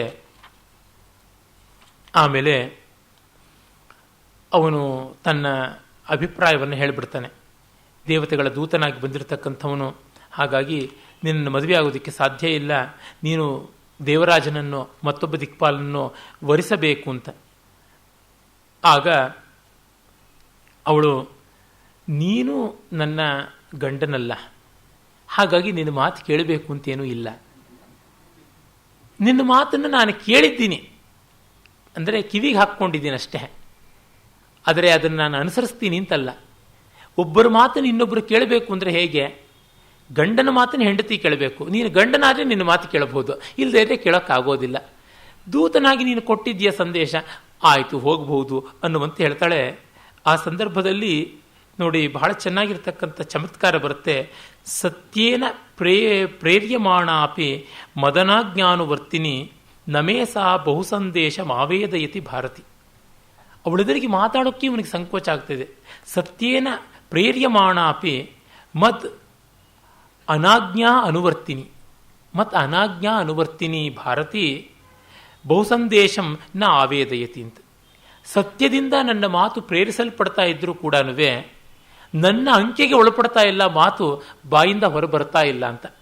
ಇನ್ನೊಂದು ಮದನ ಆಜ್ಞಾ ಅನುವರ್ತಿನಿ, ಸತ್ಯದಿಂದ ನನ್ನ ಮಾತು ಪ್ರೇರಿತವಾಗ್ತಾ ಇದ್ರು ಕಾಮದ ಆಜ್ಞೆಗೆ ತುತ್ತಾಗಿರ್ತಕ್ಕಂಥದ್ದು, ಅಂದರೆ ಇವಳನ್ನು ಬಿಡೋಕ್ಕೆ ಸಾಧ್ಯ ಇಲ್ಲ ಅಂತ ಆಗಿರುವಂಥದ್ರಿಂದ ಮಾತು ಹೊರಡ್ತಾ ಇಲ್ಲ ಅಂತಲೂ ಚಮತ್ಕಾರ ಆಗುತ್ತೆ. ಆ ಕಾರಣದಿಂದ ಅವಳು, ನೀನು ಸ್ವಯಂವರಕ್ಕಂತೂ ಬರಬೇಕು, ಮುಂದಿನ ಕೆಲಸ ನಾವು ನೋಡ್ಕೊಳ್ತೀವಿ ಅಂತ ವಿದ್ರುಮಮಾಲೆ ಮೂಲಕ ಹೇಳಿಸ್ಬಿಡ್ತಾಳೆ. ದಮಯಂತಿಯ ಧೀರತೆ ನಮಗಿಲ್ಲಿ ಕಾಣತಕ್ಕಂಥದ್ದು. ನಿನ್ನ ಮಾತನ್ನು ನಾನು ಕೇಳಬೇಕು ಅಂತಂದರೆ ನಿನ್ನ ಹೆಂಡತಿ ಆಗಬೇಕು, ಅಲ್ಲ ಅಂತಂದರೆ ನೀನು ಸ್ವಯಂವರಕ್ಕೆ ಬಾ, ಯಾರು ವರೆಸ್ತಾರೆ ನೋಡೋಣ ಅಂತನ್ನುವಂತೆ. ನಿನ್ನ ಕೆಲಸವೂ ಆಯಿತು, ಇನ್ನೇನಾಗಬೇಕಾಗಿದೆ. ಆಮೇಲೆ ವಿದೂಷಕ ಹೇಳ್ತಾನೆ, ದುಷ್ಕರಂ ಸೋಪಿ ಬೃಹಸ್ಪತಿ ಅಹಮಪಿ ವಾ ಈದೃಶಂ ಮಂತ್ರಯಾಮಿ. ಬೃಹಸ್ಪತಿಯೋ ಅಥವಾ ನಾನು ಈ ರೀತಿ ಮಾತಾಡೋಕ್ಕೆ ಸಾಧ್ಯ, ಇನ್ಯಾರಿಗೂ ಇಷ್ಟು ಚೆನ್ನಾಗಿ ಮಾತಾಡೋಕ್ಕಾಗೋದಿಲ್ಲ ಅಂತ ಅವನು ಹೇಳ್ತಾನೆ. ಆಮೇಲೆ ವಿದೂಷಕನಿಗೆ ರಾಜ ಪ್ರಶ್ನೆ ಮಾಡ್ತಾನೆ, ಏನು ಮಾಡೋದು ಇವಾಗ, ನಮ್ಮ ರಾಯಭಾರ ಸಾಫಲ್ಯವಾಯಿತು ಇಲ್ವೋ ಅಂದರೆ, ಸ್ವಯಂವರಕ್ಕೆ ಹೋಗೋಕೆ ಅವಕಾಶ ಆಯ್ತಲ್ಲ, ಅದಕ್ಕಿಂತ ಏನು ಸಾಫಲ್ಯ ಏನಿದೆ, ಬಾ ಹೋಗೋಣ ಅಂತ ಕರ್ಕೊಂಡು ಹೋಗ್ತಾನೆ.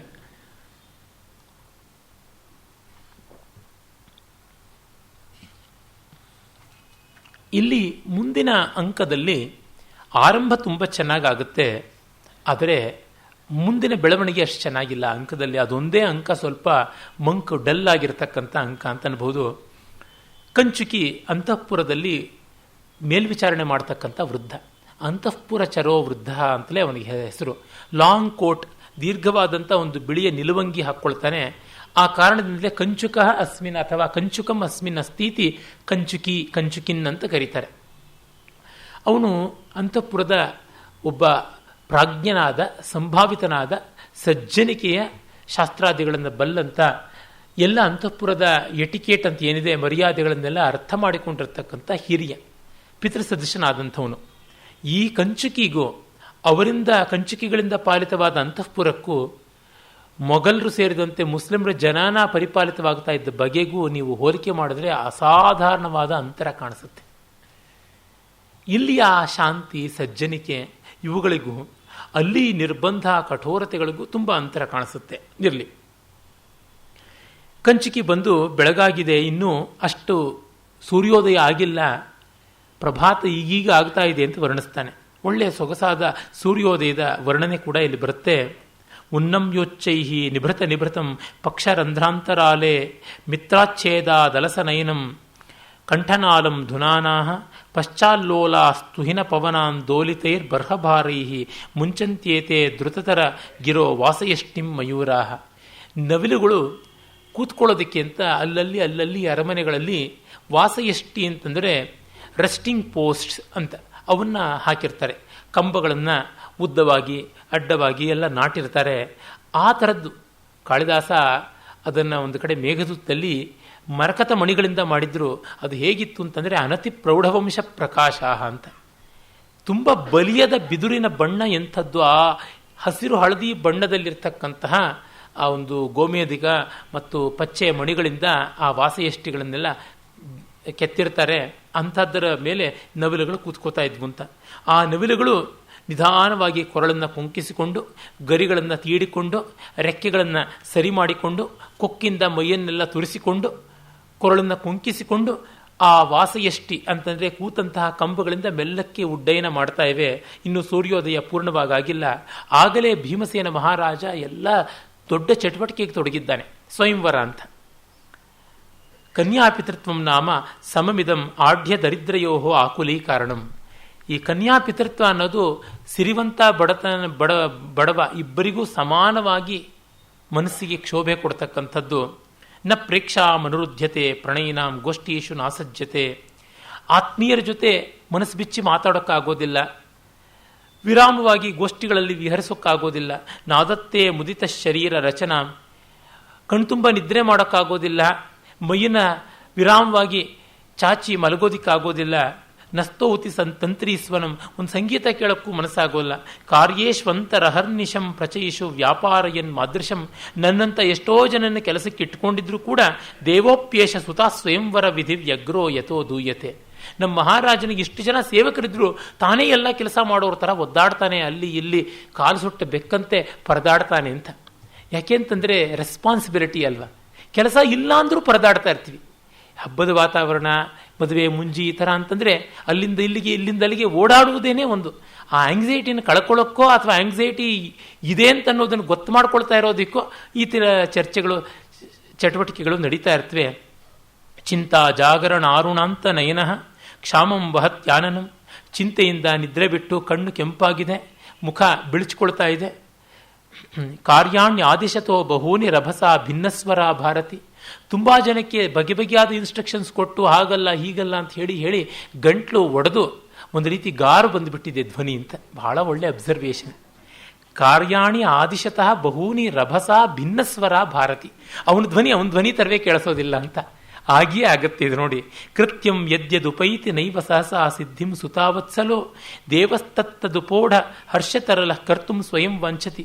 ನಾವು ಮಾಡಿದ್ದವನಿಗೆ ಇಷ್ಟವಾಗೋದಿಲ್ಲ, ತಾನೇ ಮಾಡಬೇಕು ಅಂತಾನೆ. ಅಲ್ಲಿ ಯಾವುದೋ ಒಂದು ಫ್ಲವರ್ ವಾಸ್ ಇಟ್ಟಿರ್ತೀವಿ, ಅವನು ಮತ್ತೆ ಸರಿ ಮಾಡಕ್ಕೆ ಹೋಗ್ತಾನೆ, ಉರುಳಿಸ್ಬಿಟ್ಟು ನೀರು ಚೆಲ್ತಾನೆ ಅಷ್ಟೇನೆ. ಇನ್ಯಾವುದೋ ಜನಕ್ಕೆ ಹೀಗೆ ಈ ರೀತಿ ಅಂತ ತಾನೇ ಮಾಡೋದಕ್ಕೆ ಹೋಗ್ತಾನೆ. ಮಗಳ ಮೇಲಿನ ಪ್ರೀತಿ, ಸ್ವಯಂವರ ಚೆನ್ನಾಗಾಗಬೇಕು, ಯಾರೆಲ್ಲಿ ಆಕ್ಷೇಪ ಮಾಡಿಬಿಡ್ತಾರ ಅನ್ನುವ ಭೀತಿ, ಹೀಗೆಲ್ಲ ರೆಸ್ಪಾನ್ಸಿಬಿಲಿಟಿ ಇದ್ದಾಗ ಆಂಗ್ಸೈಟಿ ಅನಿವಾರ್ಯವಲ್ಲ. ಅದನ್ನು ಹೇಳ್ತಾನೆ. ಇಷ್ಟು ಸುಂದರವಾಗಿ ಅಂಕ ನೋಡಿ ಆರಂಭವಾಗುತ್ತೆ.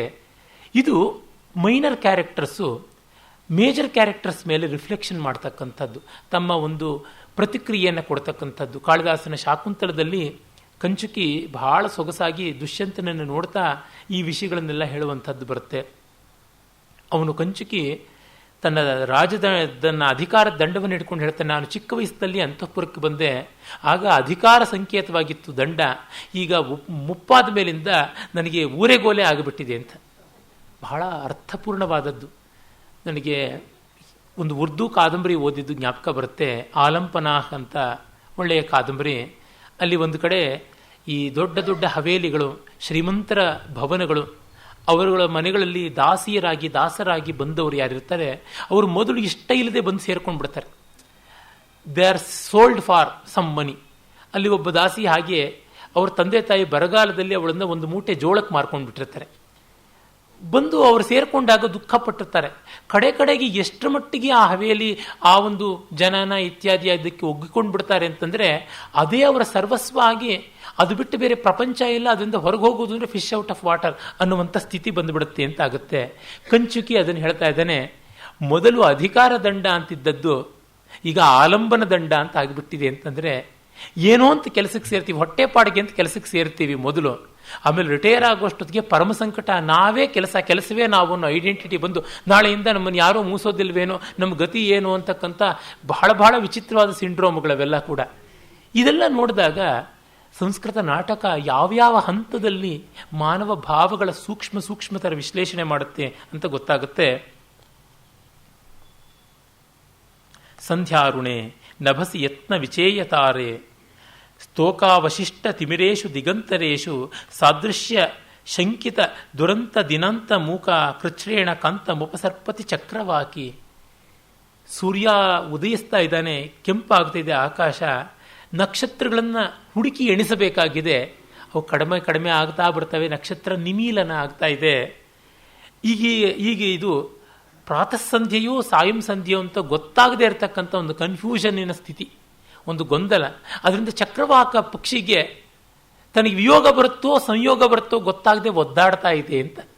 ಎಷ್ಟು ಸೊಗಸಾದ ಸಂದಿಗ್ಧತೆ ಇದು. ಮುಂದೆ ಪಂಚನಳೀಯದಲ್ಲಿ 5 ಜನ ಬಂದ್ಬಿಡ್ತಾರೆ. ನಳ ಒಬ್ಬ, ಇನ್ನು ಇಂದ್ರ, ಯಮ, ಅಗ್ನಿ, ವರುಣ 4 ಬರ್ತಾರೆ. ಯಾವುದು ಏನು ಅಂತ ಗೊತ್ತಾಗಲ್ಲ. ಒಬ್ಬ ನಳ ಸಾಕಾಗ್ತಿತ್ತು, 5 ಜನ ನಳರು ಬಂದಿದ್ದಾರೆ, ಯಾರನ್ನು ಬರೆಸೋದು? ಇದು ಅತಿವೃಷ್ಟಿ. ಚಕ್ರವಾಕಿಗೆ ತನ್ನ ಸಹಚರ ಗೊತ್ತಾಗದೆ ಹೇಗೆ ಒದ್ದಾಟವೋ ಹಾಗೆ ದಮಯಂತಿಗೂ ಗೊತ್ತಾಗೋಲ್ಲ ಅನ್ನುವಂಥ ಸೂಚನೆ ಇದೆ. ಬಹಳ ಸುಂದರವಾಗಿರ್ತಕ್ಕಂಥದ್ದು. ಹೀಗಾಗಿ ಮುಂದೆ ಕಂಚುಕಿ ನೋಡ್ತಾನೆ, ನಾರದ ಕಾಣಿಸ್ಕೊಳ್ತಾನೆ. ಕಥಂ ಅಸ್ಯಾಂ ದೀರ್ಘಿಕಾಯಾಂ ಕೃತ ಸಂಧ್ಯೋಪಾಸನೋ ದೇವರ್ಷಿ ನಾರದ ಇತವೇವ ಅಭಿವರ್ತತೆ. ಇದೇ ಈ ಕೊಳದಲ್ಲಿ ಸಂಧ್ಯಾವಂದನೆ ಮಾಡಿ ಇತ್ತ ಕಡೆಗೆ ನಾರದ ಬರ್ತಾ ಇದ್ದಾನೆ. ಅಹೋ ಪ್ರಾತರೇವ ಕಲಹಪ್ರಿಯ ನ ಜಾನೆ ಕಿಮದ್ಯ ಪತಿಷ್ಯತಿ. ಇವತ್ತೇನು ಬಂದು ನಮಗೆ ಈ ಬೀಳತ್ತೋ ಗತಿ ಗೊತ್ತಿಲ್ಲ ಅಂತಂದ್ಕೋತಾನೆ, ನಮಗೇನು ಕಾದಿದೆಯೋ ಅಂತ. ನಾರದ ಬಂದು ತನ್ನ ಪರಿಚಯ ತಾನೇ ಮಾಡ್ಕೊಳ್ತಾನೆ. ಸಾಮಾನ್ಯವಾಗಿ ಸಂಸ್ಕೃತ ನಾಟಕಗಳಲ್ಲಿ ಸೂಚನೆ ಇಲ್ಲದೆ ಪಾತ್ರಗಳು ಬರೋಲ್ಲ.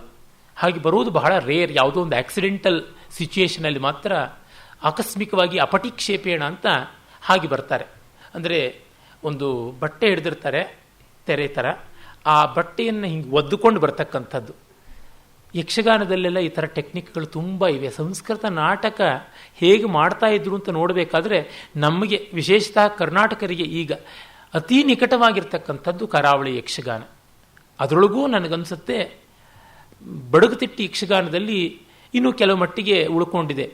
ತೆಂಕುತಿಟ್ಟಲ್ಲೂ ಇದೆ, ಆದರೆ ತೆಂಕುತಿಟ್ಟಿನಲ್ಲಿ ಬೇಗ ಸಂಪ್ರದಾಯಗಳನ್ನು ಬಿಡ್ತಾ ಇದ್ದಾರೆ, ಬಡಗುತಿಟ್ಟಿನಲ್ಲಿ ಇನ್ನೂ ಬಿಟ್ಟಿಲ್ಲ. ಅದರೊಳಗೂ ಕುಂದಾಪುರದ ಬಡಗುತಿಟ್ಟಿನಲ್ಲಿ ಇನ್ನೂ ಎಷ್ಟೆಷ್ಟೋ ಸಾಂಪ್ರದಾಯಿಕವಾದಂಥ ವಿವರಗಳು ಉಳ್ಕೊಂಡು ಬಂದಿವೆ. ಹಾಗಾಗಿ ಅಲ್ಲಿ ನೋಡಬಹುದು, ಅಲ್ಲೆಲ್ಲ ಈ ಥರದ್ದೆಲ್ಲ ಟೆಕ್ನಿಕ್ಸ್ ಬಹಳ ಚೆನ್ನಾಗುಂಟು. ಆ ಒಂದು ತೆರೆ ಒಡ್ಡೋಲಗಾತ್ ಮಾಡಿ ತೆರೆಯನ್ನು ಹಿಂಗೆ ಹಾರಿಸ್ಕೊಂಡು ಬರೋದೇನಿದೆ ಅದು ಅಪಟಿಕ್ಷೇಪ ಅಂತ ಕರೀತಾರೆ. ಹಾಗಲ್ಲವಾದರೆ ಪಾತ್ರಕ್ಕೆ ಮತ್ತೊಂದು ಈಗ ಈ ಥರ ನಾರದ ಕಲಹಪ್ರಿಯ ಬಂದ ಅಂತ ಸೂಚನೆ ಸಿಗುವುದು, ಇಲ್ಲವೇ ಕೆಲವೊಮ್ಮೆ ಪದ್ಯವೇ ಹೇಳ್ತಕ್ಕಂಥದ್ದು ಬರುತ್ತೆ. ಹಾಗಲ್ಲವಾದರೆ ಪಾತ್ರ ತಾನು ಪ್ರವೇಶ ಮಾಡಿ ನಾನು ಇಂಥವನು ಅಂತ ಹೇಳ್ಕೊಳ್ತಕ್ಕಂಥದ್ದು ಯಕ್ಷಗಾನದಲ್ಲಿ ಆಗುತ್ತಲ್ಲ. ಬಲಿರೇನಯ್ಯ ಬಳಿರೇ ಪರಾಕ್ರಮ ಕಂಠೀವರವ, ಇವರು ಯಾರೆಂಬುದು ಗೊತ್ತಾಯಿತೋ ಅಂತಂದರೆ ತಾವು ತಮ್ಮ ಪೂರ್ವೋತ್ತರವೇನು ಹೇಳಬೇಕು ಅಂತ ಭಾಗವತ ಕೇಳಿದ್ರೆ ಗೊತ್ತಾಗಲಿಲ್ವೇ ನಾವು ಯಾರು ಅಂತ ಶುರು ಮಾಡ್ಕೊಳ್ತಕ್ಕಂಥದ್ದು. ಹೀಗೆ ಇಂಟ್ರಡಕ್ಷನ್ ಕೊಡಬೇಕು ಅಂತಂದರೆ ಪ್ರೇಕ್ಷಕರಿಗೆ ಯಾವುದು ಸಸ್ಪೆನ್ಸ್ ಆಗಬಾರ್ದು. ಸಸ್ಪೆನ್ಸ್ ಆದಾಗ ಬೇಗ ಅದನ್ನು ಒಡ್ಕೊಂಡು ಬಿಡಬೇಕು ಅನ್ನುವಂಥ ಕಾತರತೆ ಮನಸ್ಸಿಗೆ ಬಂದು ರಸಾಸ್ವಾದನ ಸ್ಥಿತಿ ಉಂಟಾಗೋದಿಲ್ಲ ಅಂತ. ವೈರಿಂಚೋ ಮುನಿರಸ್ಮಿ ಸಂಯಮ ಧನೋ ದಾಂತಃ ತ್ರಯೀ ಪಾರಗಃ ಚೇತ್ತಾ ತದ್ವಿಷಯಸ್ಯ ಸಂಶಯ ತರೋಹೋ ತ್ರೈಲೋಕ್ಯದರ್ಶಿ ಕವಿ ಗಾಂಧರ್ವೇ ರಮತೆ ತಥಾಪಿ ಹೃದಯಂ ಶ್ರೋತ್ರಂ ವಿರಿಂಚಿ ವಿಪಂಚಿ ಸ್ವನೇ ದೃಷ್ಟಿರ್ಯುದ್ಧ ಕುತೂಹಲೇಶು ಕಲಹೆ ವಾಚಾಂ ಅಪೂರ್ವೋ ರಸಃ. ತನಗೆ ತಾನೇ ಪರಿಚಯ ಮಾಡ್ಕೊಳ್ತಾನೆ. ನಾನು ಬ್ರಹ್ಮ ಮಾನಸ ಪುತ್ರ, ಸಂಯಮಿವರ, ವೇದಾಂತಾದಿಗಳನ್ನು ಬಲ್ಲವನು, ತ್ರಯೀ ಪಾರಗ, ವೇದವೇತ್ತ ಮತ್ತು ತತ್ವವಿಷಯಕವಾದ ಯಾವ ಸಂದೇಹವನ್ನು ಯಾರಿಗೂ ಪರಿಹಾರ ಮಾಡಿಕೊಡಬಲ್ಲಂಥ ಕವಿ ಜ್ಞಾನಿ ನಾನಾಗಿದ್ದೀನಿ. ಮತ್ತು 3 ಲೋಕಗಳನ್ನು ಸಂಚಾರ ಮಾಡ್ತೀನಿ, ತ್ರಿಕಾಲದರ್ಶಿಯಾಗಿದ್ದೀನಿ. ಸಂಗೀತದಲ್ಲಿ ನನ್ನ ಮನಸ್ಸು ಸದಾ ಇರುತ್ತೆ. ಗಾಂಧರ್ವದಲ್ಲಿ, ವಿಪಂಚಿ ಸ್ವನದಲ್ಲಿ ಅಂದರೆ ತನ್ನ ಮಹತಿ ವೀಣೆಯಲ್ಲಿ ಬದ್ಧಾಧರನಾಗಿದ್ದೀನಿ. ಹಾಗಿದ್ದರೂ ಕೂಡ ನನಗೆ ಯುದ್ಧದಲ್ಲಿ ಬಹಳ ಕುತೂಹಲ, ಮಾತಿನ ಸ್ವಾರಸ್ಯ ಚಕಮಕಿ ಅಂದರೆ ಬಹಳ ಇಷ್ಟ ಅಂತ ಹೇಳ್ಕೊಳ್ತಾನೆ. ನಾರದನ ಸಂಪೂರ್ಣ ಡಿಸ್ಕ್ರಿಪ್ಷನ್ ಇಲ್ಲಿ ಬಂದಿದೆ. ಅವನು ಬಂದು ಎಲ್ಲೋಕಪಾಲ ಮೂರ್ತಿತ್ವಂ ನೃಣಾಂ ನೃಪಾಣಾಂ ಔಪಚಾರಿಕಂ ಜಾತಂ ಕಥಂ ತದೇವಾದ್ಯ ನೈಷಧೆ ಪಾರಮಾರ್ಥಿಕಂ ಅಂತ ಹೇಳ್ತಾನೆ. ಸ್ವಯಂವರಕ್ಕೆ ಬಂದಂಥ ರಾಜರುಗಳನ್ನು ನೋಡ್ತಾ ಇದ್ದಾನೆ, ದೇವತೆಗಳನ್ನು ನೋಡ್ತಾ ಇದ್ದಾನೆ. ಇದೇನು ದೇವತೆಗಳೆಲ್ಲ ಭೂಮಿಗೆ ಬರ್ತಾ ಇದ್ದಾರೆ ಅಂತ ಆಶ್ಚರ್ಯಪಟ್ಟು ನಳನನ್ನು ನೋಡ್ತಾನೆ. ಆಹಾ, ಸಾಮಾನ್ಯವಾಗಿ ಹೇಳ್ತೀವಿ ರಾಜರುಗಳಲ್ಲಿ ದಿಕ್ಪಾಲಕರದ ಅಂಶ ಎಲ್ಲ ಇರುತ್ತೆ ಅಂತ. ಯಾವ ಎಲ್ಲೋಕಪಾಲ ಮೂರ್ತಿತ್ವಂ ನೃಪಾಣ ಔಪಚಾರಿಕಂ, ಇದು ಕೇವಲ ಉಪಚಾರದ ಮಾತು. ಈ ನಳನಲ್ಲಿ ಪಾರಮಾರ್ಥಿಕವಾಯಿತು ಅಂತ, ಅಬ್ಸಲ್ಯೂಟ್ಲಿ ರಿಯಲ್ ಅಂತ ಆಯಿತು ಆಗಿದೆ. ಎಲ್ಲ ದೇವತಾಂಶ ಇವನಲ್ಲಿ ಇದೆ ಅಂತಾಗಿದೆ ಅಂಥದ್ದು ಅಂತ. ಹೀಗೆ ಆರಂಭ ಮಾಡಿದ್ದು. ಹಾಗೆ ನಾರದನ್ ಬಿಟ್ಟುಬಿಟ್ಟಿದ್ದಾನೆ ಕವಿ. ಇಷ್ಟು ಸೊಗಸಾಗಿ ಮುಂದುವರೆಸಿ ನಾರದನ ಬಾಯಿಂದಲೇ ಸ್ವಯಂವರದ ಮತ್ತು ವಿವರಗಳನ್ನು ಹೇಳಿಸಿ ಮುಂದೆ ಪಂಚನಳಿಯ ಅಂತ 5 ಜನ ನಳರು ಕಾಣಿಸಿಕೊಳ್ಳುವುದನ್ನು ಮಾಡಬಹುದಾಗಿತ್ತು. ಅಷ್ಟು ಸೊಗಸಾದ ಅವಕಾಶ ಇದ್ದದ್ದು ಬಿಟ್ಟು ಗಾಂಪನಂತೆ ಇನ್ನು ಮುಂದೆ ವಿದೂಷಕ ಬಂದು ಎಲ್ಲ ವರದಿ ಒಪ್ಪಿಸ್ತಕ್ಕಂಥ ರೀತಿಯಲ್ಲಿ ಮಾಡಿಬಿಟ್ಟು ಸಂಪೂರ್ಣ ಸ್ವಾರಸ್ಯವನ್ನು ಈ 3ನೇ ಅಂಕದಲ್ಲಿ ಕೆಡಿಸಿ ನಾಶ ಮಾಡಿಬಿಟ್ಟಿದ್ದಾನೆ. ಇದೊಂದು ಬಿಟ್ಟಿದ್ದಿದ್ರೆ ಈ ನಾಟಕ ಅತ್ಯುತ್ತಮವಾದ ನಾಟಕ ಆಗೋದ್ರೊಳಗೆ ಸಂದೇಹವೇ ಇಲ್ಲ.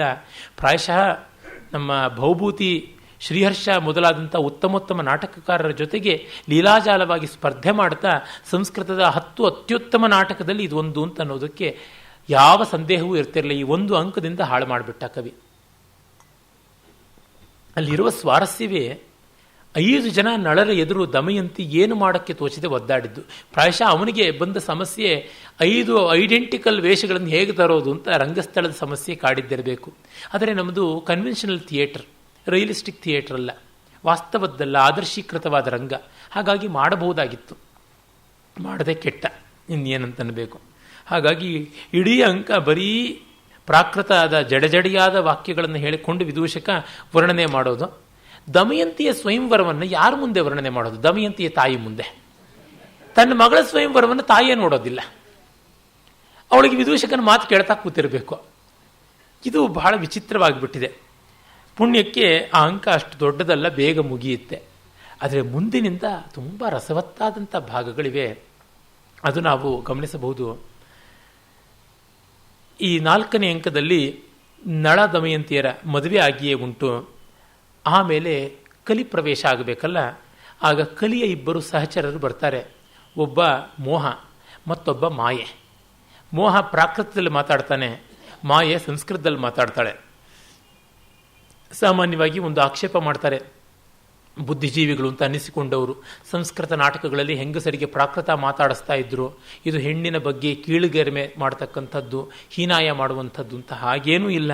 ಇಲ್ಲಿ ಮಾಯೆ ಅಂತಕ್ಕಂಥ ಒಂದು ಹೆಣ್ಣು ಪಾತ್ರ ಸಂಸ್ಕೃತದಲ್ಲಿ ಮಾತಾಡುತ್ತೆ. ಬ್ರಾಹ್ಮಣನಾದಂಥ ವಿದೂಷಕ ಪ್ರಾಕೃತದಲ್ಲಿ ಮಾತಾಡ್ತಾನೆ. ಹಾಗಾಗಿ ಅವೆಲ್ಲ ಆ ರೀತಿಯಾದಂಥದ್ದು ಅಲ್ಲ. ಆ ಮಾಯೆ ಎಷ್ಟು ಸೊಗಸಾಗಿ ಹೇಳ್ಕೊಳ್ತಾಳೆ ತನ್ನ ಚಟುವಟಿಕೆಯನ್ನ.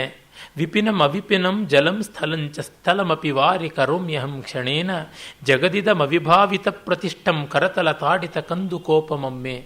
ನಾನು ನೆಲವನ್ನು ಜಲ ಮಾಡ್ತೀನಿ, ಜಲವನ್ನು ನೆಲ ಮಾಡ್ತೀನಿ, ಕಾಡನ್ನು ಊರು ಮಾಡ್ತೀನಿ, ಊರನ್ನು ಕಾಡು ಮಾಡ್ತೀನಿ. ಈ ಜಗತ್ತನ್ನು ಅಪ್ರತಿಷ್ಠವಾಗಿ ಮಾಡಿರೋದೇನೆ ನಾನು.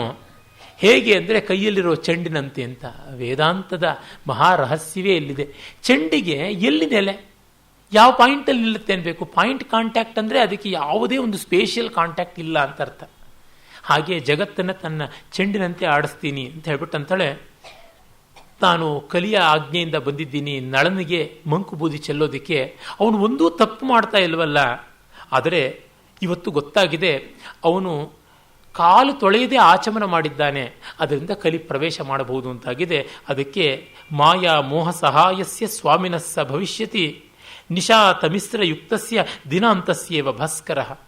ಈಗ ಕತ್ತಲೆಯ ಕವಿದಾಗ ಜಗತ್ತಿನ ಸ್ಥಿತಿ ಏನಾಗುತ್ತೆ, ಇರುಳಾಗ್ತಾ ಇದ್ದಂತೆ ಸೂರ್ಯನ ಗತಿ ಏನಾಗುತ್ತೆ, ಹಾಗೆ ಈ ರಾಜ ನಳನಿಗೆ ಮಂಕನ್ನು ಮಾಡ್ತೀವಿ ಅಂತ ಹೇಳ್ಬಿಟ್ಟು ಅವ್ರು ಬರ್ತಾರೆ. ಈ ರೀತಿ ಸಾಂಕೇತಿಕವಾದ ಪಾತ್ರಗಳನ್ನು ಆ ಮೋಹ ಭಯಾನಕವಾಗಿ ತತಃ ಪ್ರವಿಶತಿ ಕೃತ ಬೀಭತ್ಸವೇಶೋ ಮೋಹ ಅಂತಲೇ ಹೇಳ್ತಾನೆ ಕವಿ. ಇವುಗಳನ್ನೆಲ್ಲ ತುಂಬ ಸಮರ್ಥವಾಗಿ ಬಳಸ್ಕೊಳ್ತಾನೆ ಕವಿ. ಚಂಡಕೌಶಿಕದಲ್ಲಿ ಇಂಥ ಬಹಳ ಗಂಭೀರವಾದಂತಹ ಸಾಂಕೇತಿಕವಾದ ದೃಶ್ಯಗಳಲ್ಲಿ ಕಾಣಿಸುತ್ತವೆ. ಭಾಸನದು ಅಂತ ನಮಗೆ ಸಿಗತಕ್ಕಂಥ ಬಾಲಚರಿತ ಅನ್ನುವ ನಾಟಕದಲ್ಲಿ ಕಂಸನಿಗೆ ಕೆಲವರು ಭಯಂಕರಾಕಾರರಾದಂಥ ಸ್ತ್ರೀಯರು ಬಂದು ಅವನನ್ನು ಅವನ ಪಾಪಗಳೆಂಬಂತೆ ಆವರಿಸತಕ್ಕಂಥದ್ದು ಒಂದು ಬಹಳ ಸೊಗಸಾದ ದೃಶ್ಯ ಬರುತ್ತೆ. ಹೀಗೆ ಸಂಸ್ಕೃತ ನಾಟಕಕಾರರು ಯಾವುದನ್ನು ನಾವು ಸಾಂಕೇತಿಕ ಅಂತ ಕರಿತೀವಿ ಆ ಥರದ ಟೆಕ್ನಿಕನ್ನು ತುಂಬ ಬಳಸ್ಕೊಳ್ತಾರೆ. ಅದೆಲ್ಲ ಪಾಶ್ಚಾತ್ಯ ಪ್ರಪಂಚಕ್ಕೆ ಬಂದದ್ದು ಆಫ್ ಲೇಟ್ ಶೇಕ್ಸ್ಪಿಯರ್ನ ಕಾಲಕ್ಕೆ ಬಂತು. ನೀವು ನೋಡಿದಾಗ ಮಿರಕಲ್ಸ್ ಅಂತ ಅಲ್ಲಿಂದ ಆರಂಭವಾಗುತ್ತೆ ಇಂಗ್ಲೆಂಡ್ನ ಥಿಯೇಟ್ರಿಕಲ್ ಮೂವ್ಮೆಂಟ್ ಅನ್ನೋದು.